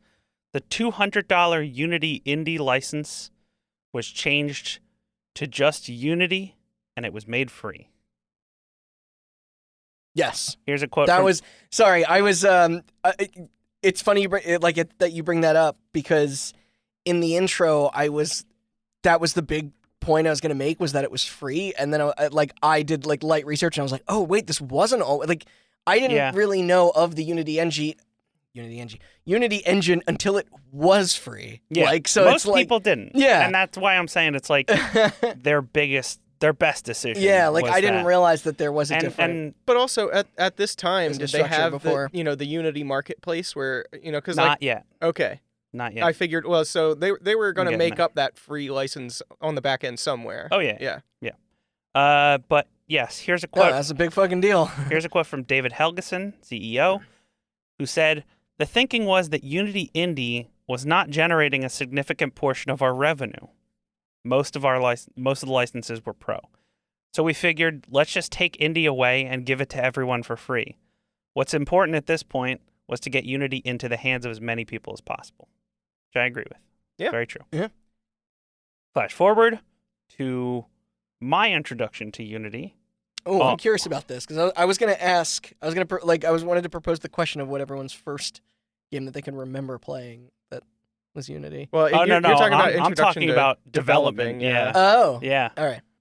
But we can get to that after Okay. I say this. In Sorry. September 27th, 2010, Unity launched Unity 3, which added Android support for that same $1,500 fee, and a bunch of other dev stuff that I won't bore you with. Bunch more streaming tech and lighting engines and terrain tools and I'm sleeping already. a tree maker, I think. Speed tree? Not Speed Tree, but something similar to Speed Tree. Maybe they have Speed Page that'll, very quickly generate Elliot Page. There's Last of Us and what was that? Beyond. Beyond, yeah. Yeah. Yeah. And also in 2010, shortly after Unity's 3.0 launch, the Unity Asset Store launched, which is what you were talking about earlier. Yeah. So basically, this is an online marketplace for people to make whatever they wanted and sell it to each other. You could build models of castles. You could write songs. You could write code snippets, and then just put them up there for like 99 cents and sell them to other people. Would I be Or like $100, you know. Would I be jumping the gun to talk about the asset store here for a second? No, go ahead. This is Okay. the part where I bring it up. Yeah, so I mean, like, this is where the asset flip concept came from, which I don't know. I heard about that mostly from Jim Sterling. I don't know if there was another person who made that more popular or more well known. I Asset guess flip? an asset flip being somebody who just goes through the robust and expansive asset marketplace on the Unity store, finds assets to cobble together into something that technically counts as a game, and then sell it on Steam for like as cheap as possible to just like. Yeah, so that was the thing. It was I like, think I said they put it back in the same store. No, 'Cause no. I had that thought even with Dreams. No, but because like let's think about it, right? It's like the whole reason why that whole asset marketplace exists is so that it's like, okay, well, I need a sword. I don't need to reinvent the wheel. I just need my guy to hold a sword. Well, let me just go and see if somebody already made a good sword that fits like what I'm thinking of. Oh, look, there it is. It costs $15. I'll add it to my game, and I have the license. I know because I'm buying it from the Unity store. Yeah, I have the it's license. legitimate. I have the license to sell my game with this asset in it without running into legal issues because that's already been pre-cleared.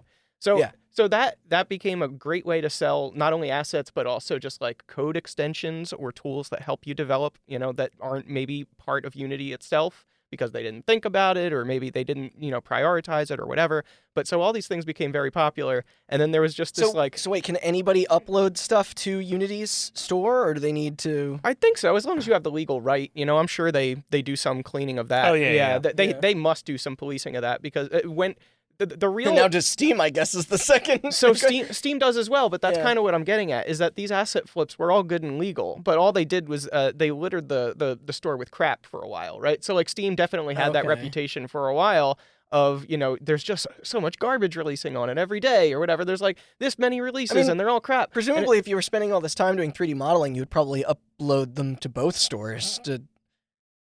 No, he's talking No. about games. Yeah. So Oh. So Yeah. that's what I'm saying. It's Sorry, like, that was on a larger no, yeah, it is. skill that I was It is your legal right. picturing it. It is your legal right to buy assets from the Unity Asset Store, correct. make it into something that is technically a video game, and then sell that video game on Steam.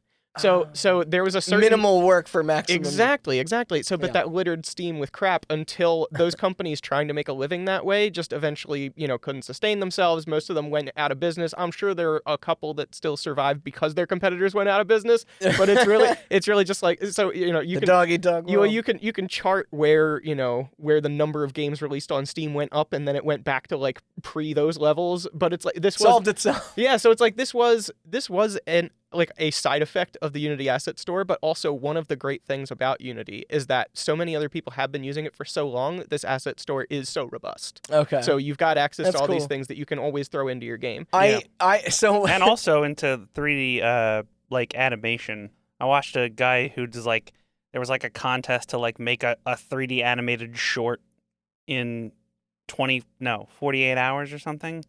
And I watched like stuff. 3 videos of people making their shorts, and it was all just like, so I'm gonna go on the Unity Asset Store and I'm gonna download this knight and I'm gonna download this castle.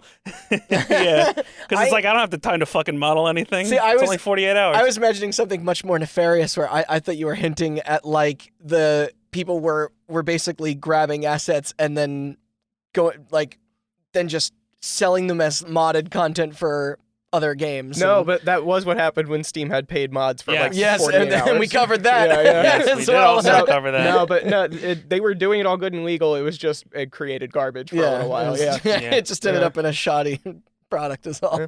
So I could go on and on and on talking about Unity 4.0 and Unity 5.0. What are they up to now? Oh, I'll get there. Okay. Very quickly, probably. I'm just gonna go down a list of hits.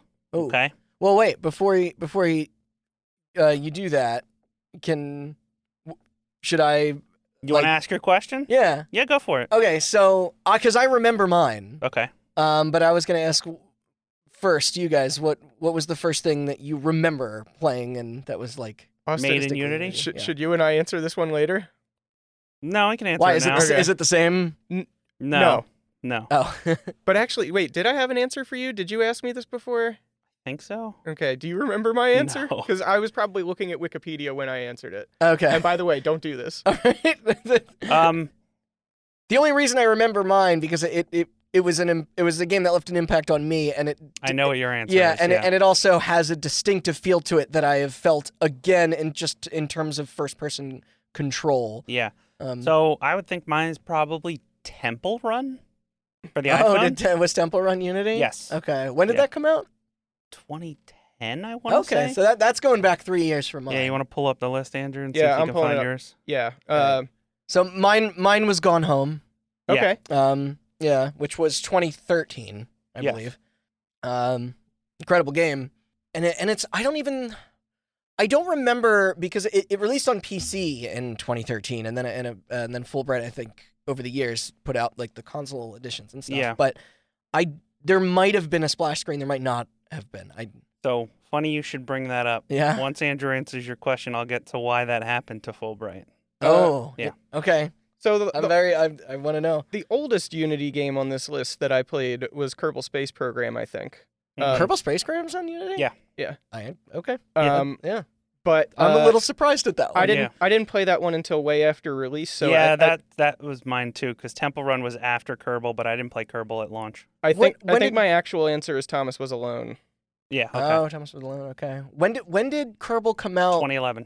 That was early access. That was Right. I early was gonna say access, yeah. the full version was probably. Much later. It Yeah. just stayed in early access for a long time. It was Yeah. one of the first early access games and released after so many others. But, Yeah. I mean, it's a complicated game. it's a complicated yeah. game. It's a great game. But it was there for a while. No, Kerbal's rad. Yeah. Okay. So, I'm too dumb for it, but I got nothing bad to say about it. so let me go down my list of hits. Yeah. And then you'll see if you can figure out why Fulbright didn't exactly put it on everything. Okay. So Unity 4.0 launches in 2013 Mhm. with support for DirectX 11, Adobe Flash, weirdly enough, and Linux. So Which coincides with when Valve started supporting Linux. And it was also about 2 years after Humble Bundle was a thing. yeah, And Yeah. one of Humble Bundle's things that they did was that every game was DRM free and ran on Windows, Mac, and Linux. Yes. Yeah. So that was starting Does- to gain traction right around that time. Does Twitch.io do that as well? itch.io. itch.io. Sorry. They don't. I mean, they sell Mac and Linux games, but they don't require it. You know. no, It's- you can put itch.io is like a pay what you want model, so Yes, you can put yeah. like stuff that's not done on there, like demos. Yeah. So Yeah, but Unity was basically we're adding Linux support exactly when Valve is doing it too. So hey, floodgates. which Yeah. which Yeah. lines Yeah. up, right? Yep. Yeah. So later in 2013, after Unity 4.0 comes out, Xbox 360 and Xbox One support are added to Unity. Later on in 2014, No many 360 games because that would have been pretty close Yeah, to that the would've end been of its life cycle. in 2014, a year later, PlayStation 4 support was added to Unity. It's a bigger deal in that year. And we and Andrew were talking about this when we were discussing the script. In 2015, a very important step, Unity 5 came out, which added real-time global illumination and a new cinematic engine to improve visuals. Because there is a distinct, Andrew was talking about this with me, there is a distinct jump in visual quality of like the base lighting engine from 4 to 5. You guys know I was way into RoboCraft for a while, right? Yeah. I knew And that was Unity. RoboCraft was on Unity 4 when I first started playing Oh, it. did they convert it to? They did. Five? Yeah, so like at first it was Unity 4 and it did not look good, right? Like it was not a good looking game. The skybox was a visible box. You could literally see the creases on the box. And when they updated it to 5, like they got a lot more lighting bells and whistles, and that game looked a whole lot better after that. Something else I do want to ask. Around what time was the end? Did they sort of pivot into, like, basically allowing 2D stuff to be built within? Like That was Unity 4. That was Unity 4. So I'll talk about this. So Yeah. my first game that I ever made in Unity was 2D. Was it on 4 or was it on 5? It was on 3. Oh, wow. So Okay. here's the You thing. were messing with the stuff a while ago then. Here's the thing, because Andrew was talking about the asset store stuff. When I said you can upload code snippets Mm-hmm. to Unity, there were a lot. The Unity people themselves, it was originally called Unity 3D. It was supposed to be for 3D games. And I get the forward thinking there of being like, 2D's fucking dead, dude. In like 2002, right? But like 2D made a fucking huge resurgence, Yes. right? So like, I don't mean to do an actually, but there was an interview I listened to a long time ago. I don't have a link to it. I couldn't tell you where I heard it before, but it was one of the guys who founded Unity. And I believe he was describing that the URL was Unity 3D because they could not get just unity.com. Oh, or whatever. really? But he made it very clear. He's like, the URL is Unity 3D, but we are just called Unity. okay, yeah, Right, yeah. but they were But prioritizing 3D, Yeah. and then once Yes. Yep. the indie scene exploded. There was a bunch of code packages on the Unity Asset Store, and a lot of them were free, to basically make a 2D game. And the funny thing about Unity is that you are essentially still making a 3D game. Unity, it's just a bunch of planes floating in 3D space with a camera pointed at it. That's what a 2D game Right. made in Unity actually is. Yeah, like it's a workaround. It's a 3D engine. It's Kinda- it's literally the neat, way though. the way Yeah. Disney filmed I their was about- yeah, cartoons with just That's Just an literally orthogonal what camera. I visualized Yeah. in my mind. which we did that. You know what parallax scrolling is? You did explain that to me once before. Yeah, so it's but- like the backgrounds move at different Yes. speeds, so it gives it some depth. yeah, We did that where it was like a skybox, and it would spawn yeah. and move Like past. I know. but you literally filmed it at different, like away from the camera, Yes. and then they would all move at I different. know, like speeds. Ori does that. Yes, and yeah. and like A lot of inside and 2D stuff. games do that. Which I is mean, funny 'cause- Mario 1 does that. they were doing that back on the NES and Oh, the yeah, Yeah, I guess yeah. that's whatever, true. yeah. I guess I'm thinking of more modern examples because it's very clear when you see it now. That's opposed to Yeah. Okay. So, 2015 was Unity 5. 2017, we get support for the Nintendo Switch, Makes as well sense. as That's when it came out. the Vulkan API, and a bunch of VR shit. Yeah. Just a bunch of Oculus shit. And They were- Vive shit. They were right. They were right at the forefront. They were of that right shit. there at the Mhm. right time, which is why most VR games, especially around the launch of Yes, the Vive and VR that is first very big for Unity. that first Oculus was like that was all Unity stuff Yeah. because they just had the tools ready and nobody Yeah. else did. They're That's smart. they're pretty quick with this shit, Mhm. which is another key to their success, I think. Mhm. But yeah, to go back to your example of Gone Home, the reason that Gone Home came out on PC in 2012, It's 20 and then I think it's 2013. I think it was 2013. 2013, Yeah. sorry, and then it came to consoles later because they Yes. didn't have console support when Gone Home was made. So Oh, that's why it came to PlayStation later, and that's why it came to the Switch much gotcha. later. Because that was when Unity added support for those platforms. They basically, when sense. Unity adds support for a platform, they put Gone Home on it. Then you know what else they had to do? In reference to a bunch of old episodes? Then they had to send it in to get rated, That's true. which Yeah. they didn't need to do on Steam. So shortly after that Nintendo Switch report was added, or maybe the same time, the timelines are a little tricky, Unity ditched numbers, like I said, and now it's just Unity 2017, Unity 2018, Oh, they're doing the 2019. yearly- Yeah. Gotcha. We're no longer at Unity 5. They're not competing with Unreal in that space. They just do it yearly and Okay. add shit all the time. Because I think they realize, like, if we have a lighting engine ready, why wait for Unity 6? Just put it out, you know? Mhm. Or a lighting engine update, I should say. But a big change, and this is our last huge change for Unity, came in the form of a new competitor, and we're going to jump back in time a little bit. So Ooh. Unity's early success, it was probably attributed, like we said at the very beginning, to the domination of Unreal 3 in the AAA space. Because Unreal 3 was very expensive to license. And that was kind of where Unity slipped in under the radar. Yeah. And so we jump from the early 360 era all the way up to 2014 when we're finally ready to launch Unreal 4. And guess what? Unity's gone unchecked for a little too long over here. They're gaining a little bit too much market share out from under Epic. So and all of Epic's usual clientele have been purchased by big publishers where they're using their in-house engine Yes. like Frostbite. Yep. EA and Ubisoft are probably like the best examples of just like only using their shit. I mean, Mhm. everybody, like basically everyone at that size had an engine like that, just about, you know? Yeah, it's like, true. Yeah, so they were all using their own internal stuff, and because they were all just It's more cost consolidating, efficient. they were all consolidating, so the mid-size guys didn't exist anymore to license Unreal, you know? Oh, Yep. yeah. Yep.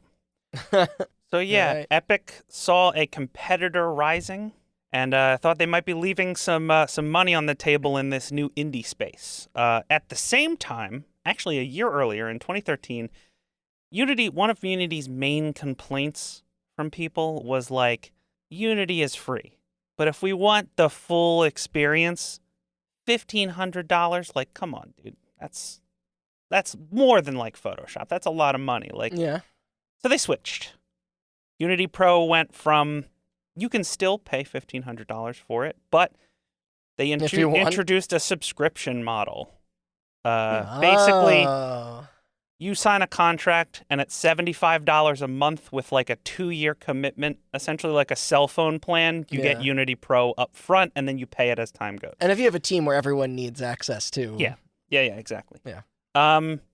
So Unreal 4 was released to certain people and students in universities in 2014 and to the general public in 2015.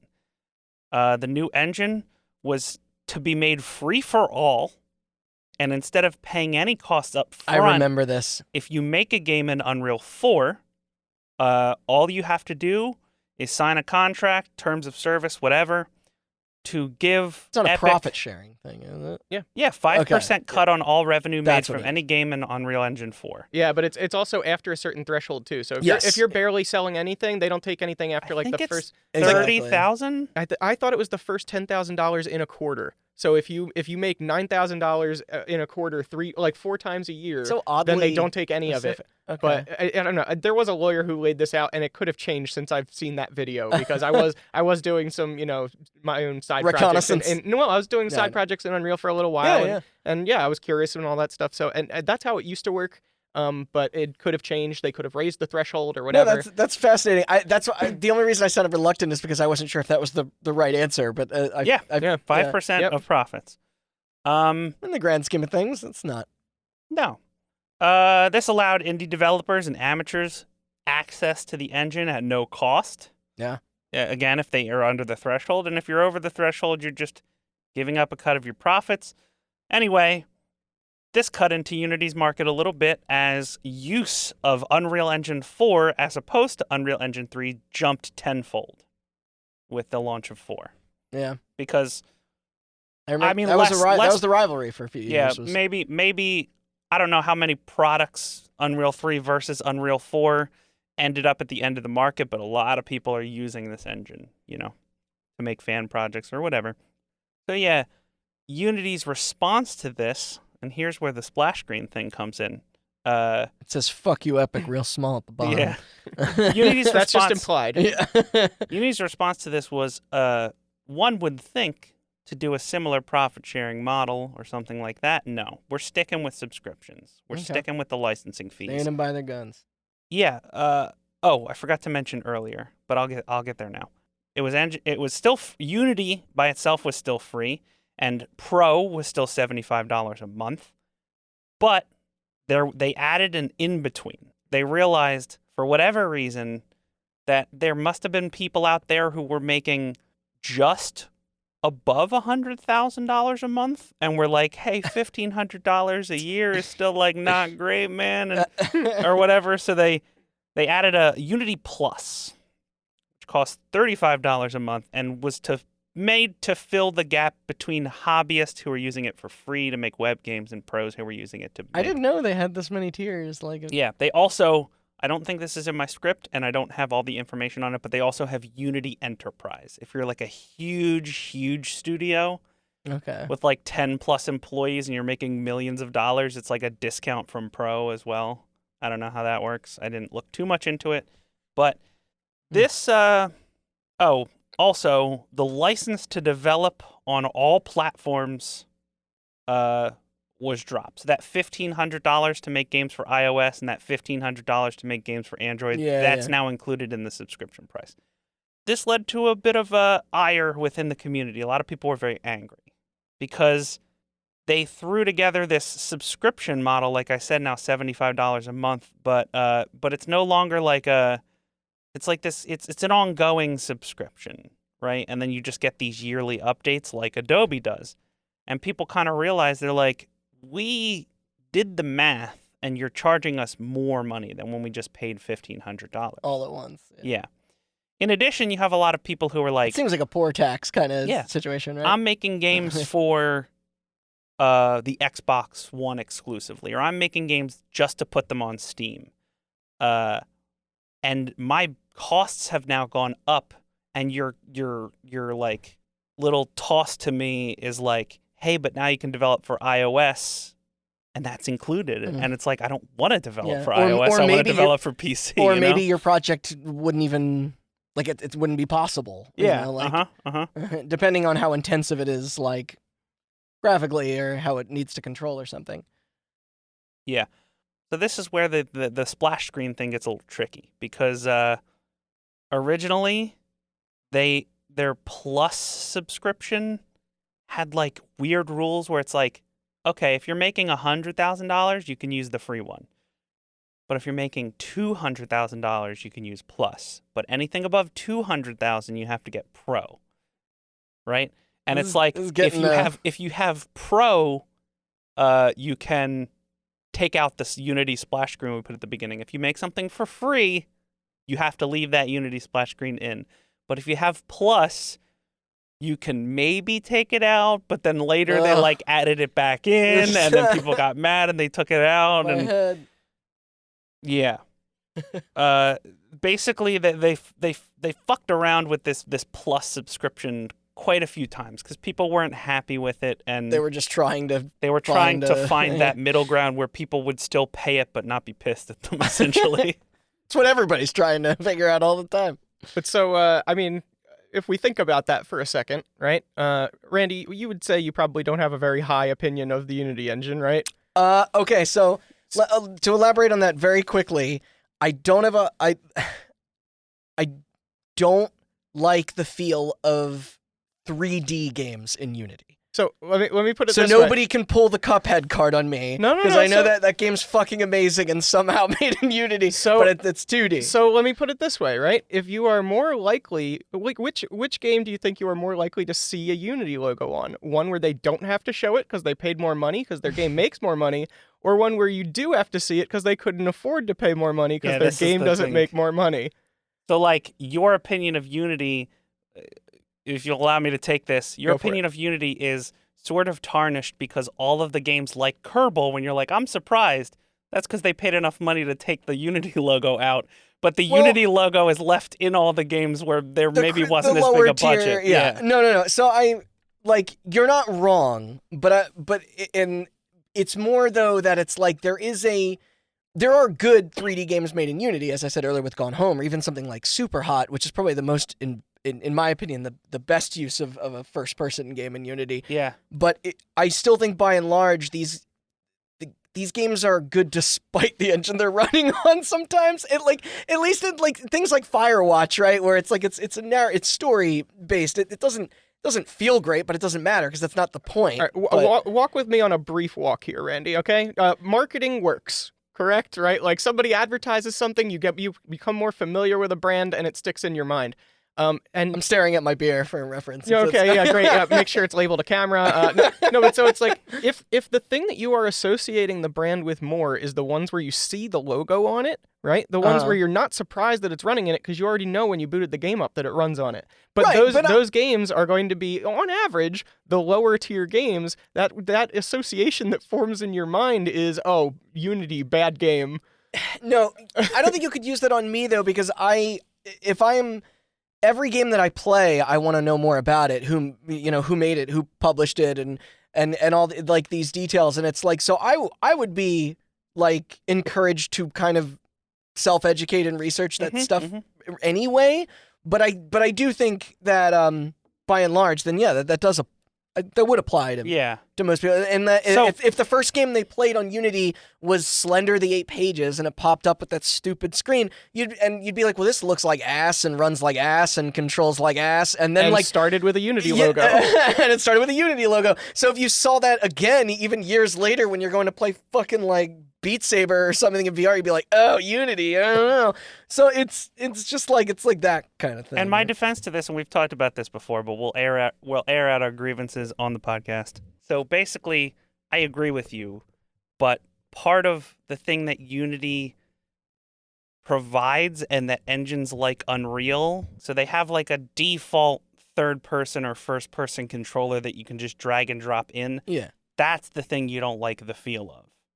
Right? you're right. And that those softer rigid body physics that the built-in colliders and stuff, Yeah. the physics of Unity, that's the kind of stuff that you might not like. Yes. But it's there so that people can just pick it up and use it, because if not, it would be too complicated. And you are not married to any of those things Yeah. when you use Unity as well. I think it's just like I can't think of a time where, like, I played a first-person game in Unity and I was just like, oh, this feels great. You know, like, unless you guys can. Okay, like, so hold on. Like, I think Jazzpunk fucking rules. It's probably So- the funniest game ever made. It doesn't need to feel great. Like, it's Yeah. not like, that's not So, me and Andrew they're going have for. it's funny you say that, because me and Andrew have prepared a little game. the. Ooh. A year in the making. A year in the making. Yes, we Okay. started this at the beginning of quarantine, actually. So, And just for reference, I'll do one of these. Okay. okay. Close my laptop. All I'll right. Put my phone down here. Okay. So we're going to give you a list of, what is it, like 25 games, I think? Yeah. Holy shit! Have we Uh, named some already? Yes. Okay. But not many. So this is multiple choice. Okay? You are going to tell, Multiple- I'm going to, Holy shit! I am going to read off the name of a game, and you are Okay. going to tell me whether it's Unity, Unreal Engine, or neither. Oh, God! Okay. I'm either gonna look like a genius or the biggest idiot. So, The goal of this game is to surprise you like we did with Kerbal, essentially. Kerbal, I was surprised. Yeah. Okay. So, the one we did mention, you already mentioned, first question, Cuphead, Yes, that I knew. All right. Well, Unity. But that's yeah, that, the answer is Unity. yeah. I mean, I said that earlier, but that's because one of the best games from that generation. The other Mm. the other one that we mentioned, And I looked because I will say when I played Cuphead, I wasn't like, oh, this is Unity. It was one of those things I was like, I want to know everything about the production of this game because it's so like thoughtful and yeah. and like meticulous with how it's crafted. And that was when I did that, I was like, oh shit, Yes. Unity. So we have And it feels great. the second one that you already brought up, and these are the easy ones are at the beginning. Okay. So Oh, cool. It's Ori Scales. and the Blind Forest. That was Unity as well. Yes. Okay. Yeah. See, all the people that are using the engine for 2D know how to make it flow and Number feel 3, good. Bloodstained. Oh, Bloodstained.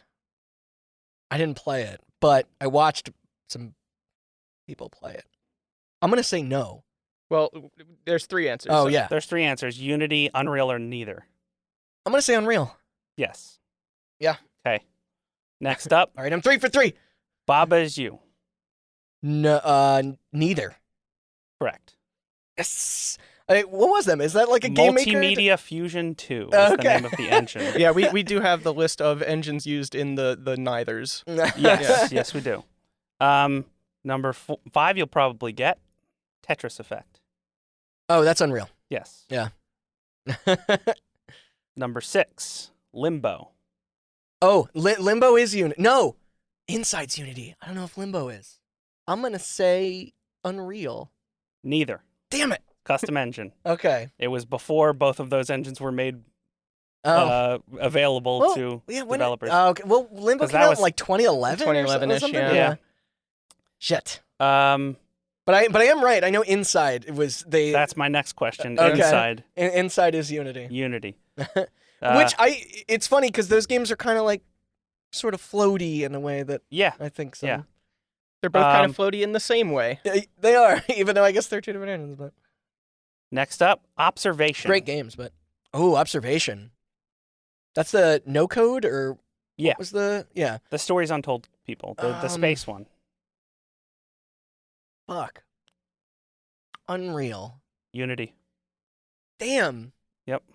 Because here's the thing, Stories Untold I know is Unity. Yeah. There's something about the like you see the little white dot there and Yeah. just the way like the speed and which the turning and the movement Mhm. is, but there's like Observation as you're floating around in space. Mhm. So like you don't actually walk normally through that whole game. So I just All right.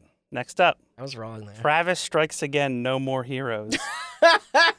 That's Unreal because there's an Unreal shirt in the game that you can Yep. buy from the store. That game also sucks. Yes, it does. And I will say that Observation might be the best feeling 3D. Well, no, you don't actually control the character directly. You're jumping around with all the cameras. You do walk at some point. You do, Yeah. but But that game looks sharp. we specifically added Travis Strikes Again to show you that Unreal Engine 4 games can also look like shit. Well, that's of course, PUBG's on Unreal 4. Next up, It Takes Two. Ooh, Unreal. Unreal. Yeah, there's no, there's no way. Great game. Next up, Genshin Impact. Also, hold on. Before I answer this, I can't think of another Unity game that has 3D Unity game that does split screen. It's possible. I've made split screen games in Unity before. Yeah, well, then you can do more than I think most people can. Just because I guess I should say just people aren't prioritizing it anymore, sadly. But Genshin Impact. Okay, Genshin Impact's on mobile, so I'm gonna say Unity. Correct. But also, Fortnite is on mobile, dude. Well, yeah. Yeah, Like- Unreal Engine 4 does Fine. also work That's on not a good mobile. metric, but I still got it right. You did. Okay, next up, Shenmue 3. Shenmue 3. I mean, that's pretty janky. I'm gonna say Unreal. Unreal. Doing good. Next up, There's a specific kind of jank with each of these that I think I have an eye for. next up, GTFO. That's Unity, which I only know because it was like the controller support at launch was very bad, and I was like, and once they sort of patched it in later, it didn't. There wasn't a lot of like weight. I like that game. I think Yeah. it's doing a lot of really like smart and inventive things under the hood, but I think like raw mechanics of how it plays as a shooter are kind of stiff. Mm-hmm. Great lighting though, which I wouldn't normally associate with Unity. Yeah. Next up, Recore. Ooh. Recore. I don't know. I'm gonna take a 50-50 shot and say Unity. Correct. And actually, you had a 1 in 3 shot. I Oh mean, there's right. still Sorry, I other- keep forgetting that. That's the third Mhm. option. Next up, Minecraft Dungeons. I'm gonna say neither. Okay. And the only reason is because it's Minecraft and the power of Microsoft backing them. I feel like they would be more inclined to. This is your first one incorrect. No, he had at least one other one that was incorrect, I right? fucked up observation. Yeah. Oh, you did fuck up Observation. That's right. Damn it. Okay. And also, Microsoft makes Gears, and that's on Unreal. Unreal Engine 4. Yeah.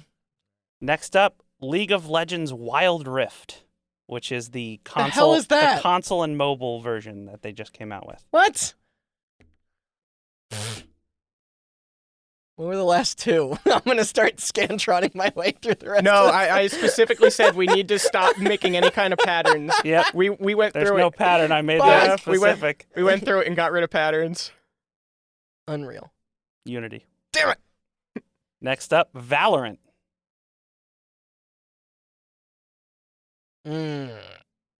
Unreal. Correct. Yeah, that's got to be 4. Outer Wilds. Unity. Okay. It doesn't control good. Outer Worlds. That controls better. Does. And I didn't confuse the two of those games this time. Nope. Boy.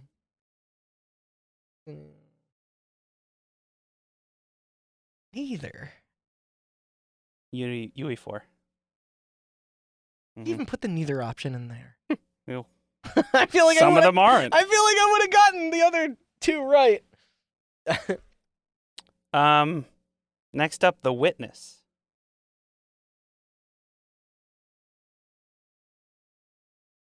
Unreal. Neither. Custom engine written by Jonathan Blow himself. Yep. I guess I should have And his suspected that. Brand new language. Yep. Yep. Oh, that's so obvious now that you say it. Mm-hmm. Next up, City Skylines. That's Unity. Mm-hmm. I played that. That for fucking some crazy reason you think that game is worse than SimCity 2013. It is. Next up, State of Decay 2. Unreal. Unreal. Yeah. State of I Decay. played that as well. State of Decay 1. On a different engine? Could be Unreal. Okay, hold on. Bear with me here. Rust is made in Unity. And I feel like State of Decay 1 felt a little rusty. No pun intended. So I'm going to say that State of Decay 1 is Unity. Incorrect. CryEngine. CryEngine! Fuck! You gonna tell me you're gonna ask Sonic Boom next, you asshole? Sonic Boom. No, just kidding. I know that's CryEngine. It is. A heavily modified CryEngine so that it could run on the Wii U. Because it did not support the Wii Good U. idea. Final Fantasy VII Remake. That has to be its own, right? Sure as fuck ain't fucking Unity. I know that much. But I don't know if it's Unreal. Nothing in Unity could ever look that good. But I'm gonna say it's the third one. It's its own. Incorrect. Unreal Engine. Damn it. Final Fantasy 15. Final Fantasy 15 would run on a different engine than 7, or you just did it to trick me. 4-dimensional chess. Yeah. Fine, I'll play your game, sir. Unreal. Wrong. The Luminous Engine. That's why. So why did they just stick with the Luminous engine again? Because they spent all that money and the engine wasn't as good as Unreal at doing the same things. I guess. Also, Final Fantasy VII Remake is built on the code base of Kingdom Hearts, which was in Unreal. Yeah. Yeah. Same director. Kingdom Hearts 3. Yep. I still think I'm good at sussing out the Unity ones, though. Of the one, because I've only technically gotten one wrong in that Mhm. sense. Was that the end of the game, or how many do we have left? That's the end. Okay. Damn it. So like the goal here too is that like even the ones that you got I wrong. wanted a better shot at redemption. No, but like even the ones that you got wrong between Other and Unreal is not because Unity is worse at these things. It's like it's just inherently not. You can make any of these engines do just about anything. Resident course. Evil 7 could be built in Unreal, or in Unity. I mean, there's actually nothing stopping it. Like the whole like when Maybe you say hold on, technically. no, all no, right, sorry. let me just stop you here. When you say I like that engine for I the love R- that. I love that for the engine, RE yeah. engine, it doesn't really make any sense from your perspective to say that, because all you're really saying is the things that engine does quickly, that they're able to do most commonly, are things that you value, things that you like. But it The doesn't. way things animate or the way But they're lit the or way- the way that they The way move and things flow the and way feel. things animate and the way that they move and feel has nothing to do with the engine. You could make that work in any engine. You can make Super Smash Bros. Melee in Unity, and I know that because I work on Rushdown Revolt, and that is a Unity game. And all you're doing, like when you're talking about the feel of movement, it's how quickly do you accelerate? When you get to your max speed, is there camera bob? Yeah, yeah. There are all kinds of other things that Well, then- affect the feel, and you are putting that all together as one thing. And like Austin said, there is a default like first-person template, and Yeah. maybe your game like Gone Home doesn't really need to mess with the movement at all because you really just need to open doors and read notes. So it's like there's no real need to reinvent the wheel there, so it doesn't matter how the movement feels. And if you really cared about that movement feel, you could make everything like you could make your first-person shooter feel exactly like Halo. There's nothing stopping you. You just have to observe what did Halo do to get that acceleration, that jump arc, whatever, Right. and implement it in Unity. There's nothing stopping But you. you're right. I just think the grander question is then that it's like sometimes the engine tells a different story about what's prioritized, and maybe think- that's The thing I said before is in terms of Unity's, what you see when you see like a Unity game, right? Is like the story there is less about like what are the developers prioritizing and more about like it was just a dude who had an idea and he needed the simplest way to execute on it. Because as somebody who has tried to work in both Unreal and Unity, I will give you that Unreal is fast tracks you a little bit to being more powerful. In that, I think Unreal has a much better lighting engine than Unity, even after the updates Right. Unity 5 introduced. But in terms of ease of use, in terms of like simplifying everything so that you can get from the shortest path from idea to execution, I think that's what Unity does so well. right. But because that's the thing, it's like I think what Andrew was pointing out to me and I understand is that it's like playing favorites with engines really only applies to the development side of things because I'm sure one of them might lend itself better to how you work with it over another. But I think it's like with me, it's like Unity has in my brain grown to have this sort of distinct feel because of how many because of its accessibility, and it's Unreal less so, and that's most of the questions that I got wrong were tied to that because it's like a lot of the games you named that are working with Unreal weren't made by indies at all. So it's like the way that their like production pipeline and the way that games are presented and the way that they feel, it's like they're spending more time on that because they have the resources to, and also that's sort of like You're not wrong. a big thing that separates, like a larger studio from a small studio. But a larger studio will sometimes use Unity. So like, Right. Valve used Unity to make the lab for VR because Which is funny, but they didn't stick with it for Alex. they didn't stick with it because their engine was not ready for VR. So it's like Yeah. they had to get something out to sell their VR stuff, like their demo basically. And they're like, hey, well, Unity's ready now, which is like what we were getting Yeah. at. It's like Unity was always there for the new platform when people needed it. And it's capable of some powerful visuals. That game still like the lab has No, I played the lab. yeah, it has great visual fidelity. Like it controls fine. Obviously, it's not really big do on you think 3D movement. Do you but think the lab might be like? I'm trying to think of probably what the most expensive game that used Unity ever was. I don't know. Did we answer that question in our No, research? but I can look it up. And so it's like I understand like that there's a lot of Genshin Impact might be up there. oh yeah. Yeah. Well, Genshin Impact I think Genshin Impact makes a lot of money. I don't know. Yeah, so I mean, by continually working on it, they've definitely You're scaled right. it up for sure. But I mean, like there are big, indie games that come out all the time, like big indie games. But there are big games with bigger and bigger production value every year that are coming out on Unity, and the same is true for Unreal. Yeah. It took a long time for you to see the fruits of the labor that started in 2015 when Unreal went with the more public license. Yeah.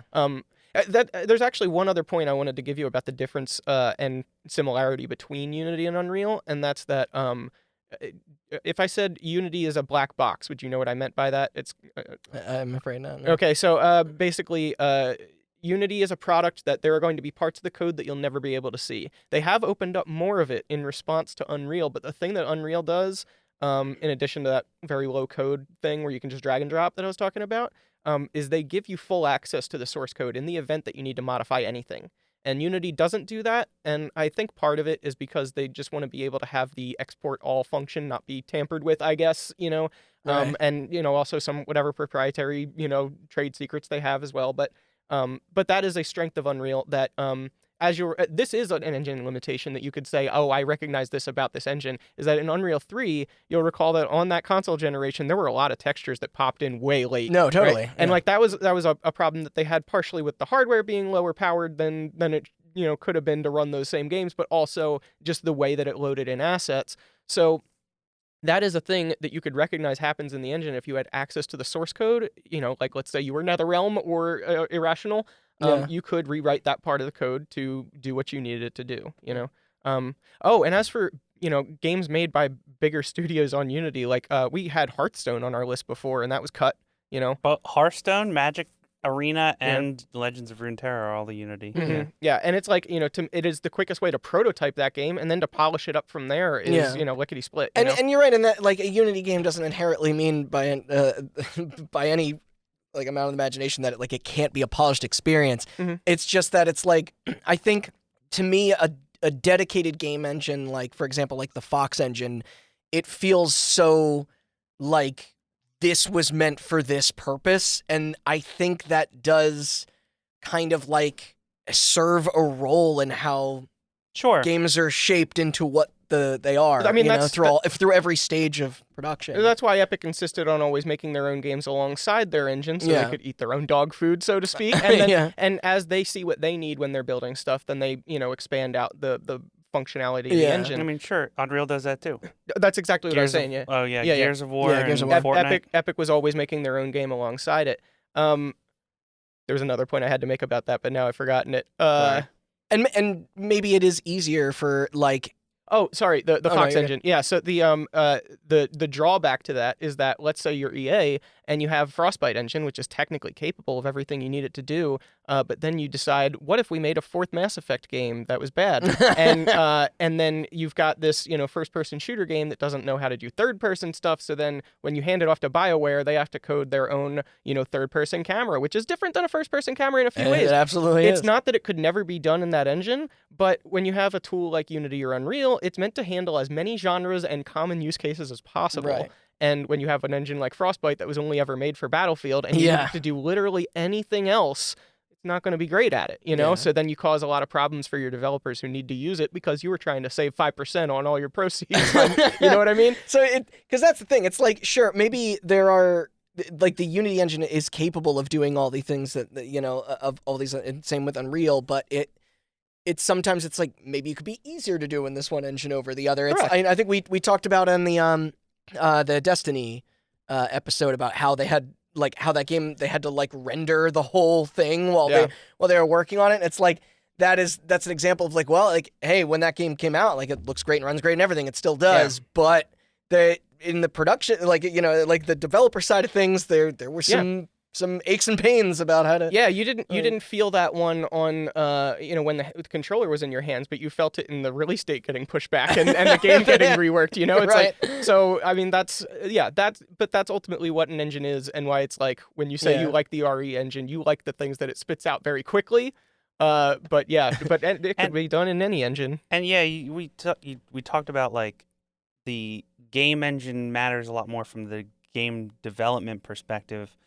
And it's all about choosing what engine will get you from point A to release in the quickest way possible. And companies sometimes find a way to repurpose that stuff well. How the They Siege do. runs on the Assassin's Creed Unity's engine, but And Metal Gear Survive runs on the Metal Gear Solid 5 engine. It was well repurposed. hey, PT did, so that they know that first person and can But work real well in it too. if you scroll up and down the Fucking list Metal of Gear Survive. the list of Unity games, right?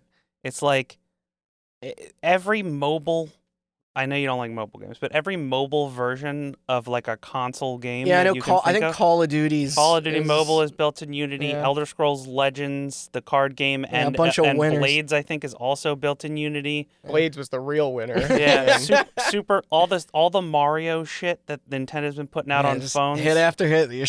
You're not hearing my point though. Sorry, I'm just being a dick.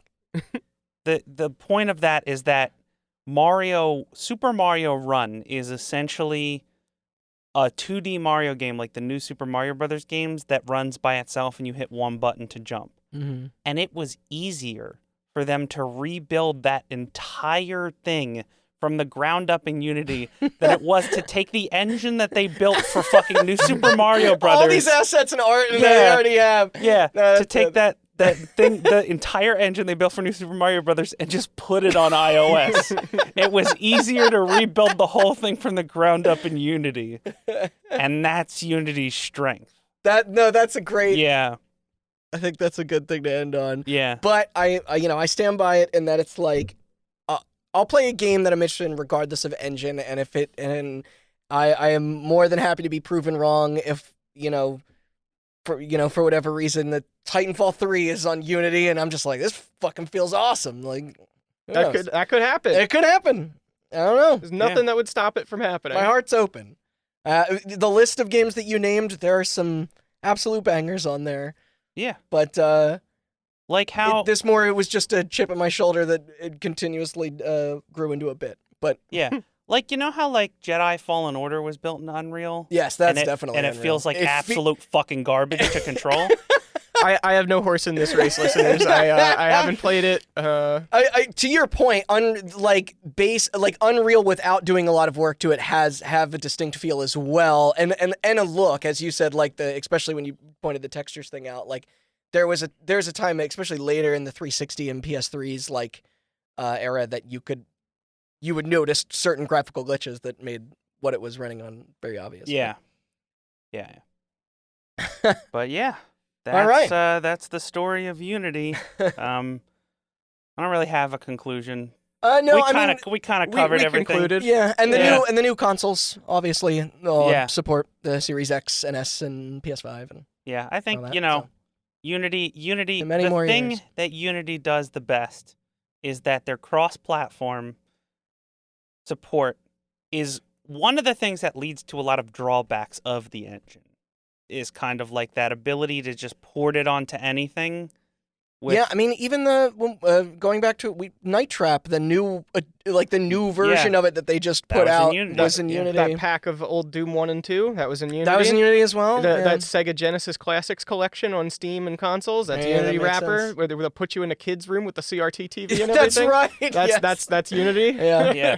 And it's like, and the other thing that they do so well is just this support for platforms. Like Unity was not much, and then the iOS store came out, and then all of a sudden half the popular iOS games were built in Unity, and then Unity was kind of losing a little bit more steam to Unreal, and then all of a sudden VR hits, and as successful or not as VR is, every fucking VR game is built in Unity. Yeah. Like not all of them, but most of them are. Especially early on. Yeah, especially early on. And I think that at the end of the day,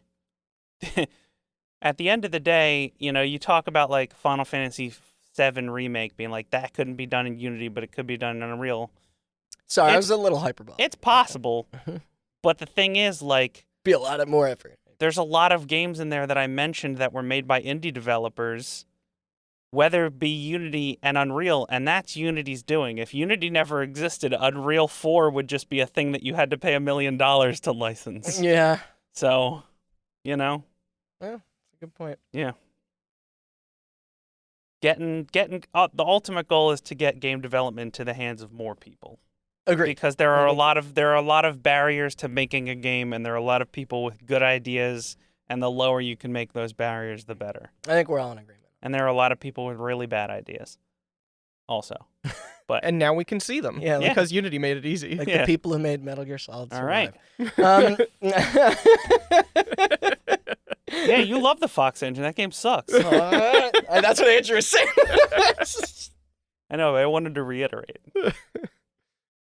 There's some plugs out. I got an angry P now. Isn't Monster Hunter Rise made in the? No, that's still empty framework. Never mind. I don't know. Devil May Cry 5 is on the Reach for the Moon engine. It is. And Everyone's Feels- favorite engine. feels great. But yeah, thank you for tuning in and listening. Yeah. You can find. Oh wait. I know Andrew's got some plugs. Plugs. Yeah, I'm okay. If I'm starting off with plugs, sorry. Yeah, we'll plug the social media after you're done. Yeah, But- so I work on a little fighting game called Rushdown Revolt. It's pretty cool. It's like Smash Brothers crossed with Guilty Gear. The Unity It engine. is built in the Unity engine. That's why, I mean, you guys scraped the bottom of the barrel for experts on the subject, but you found me. Yeah.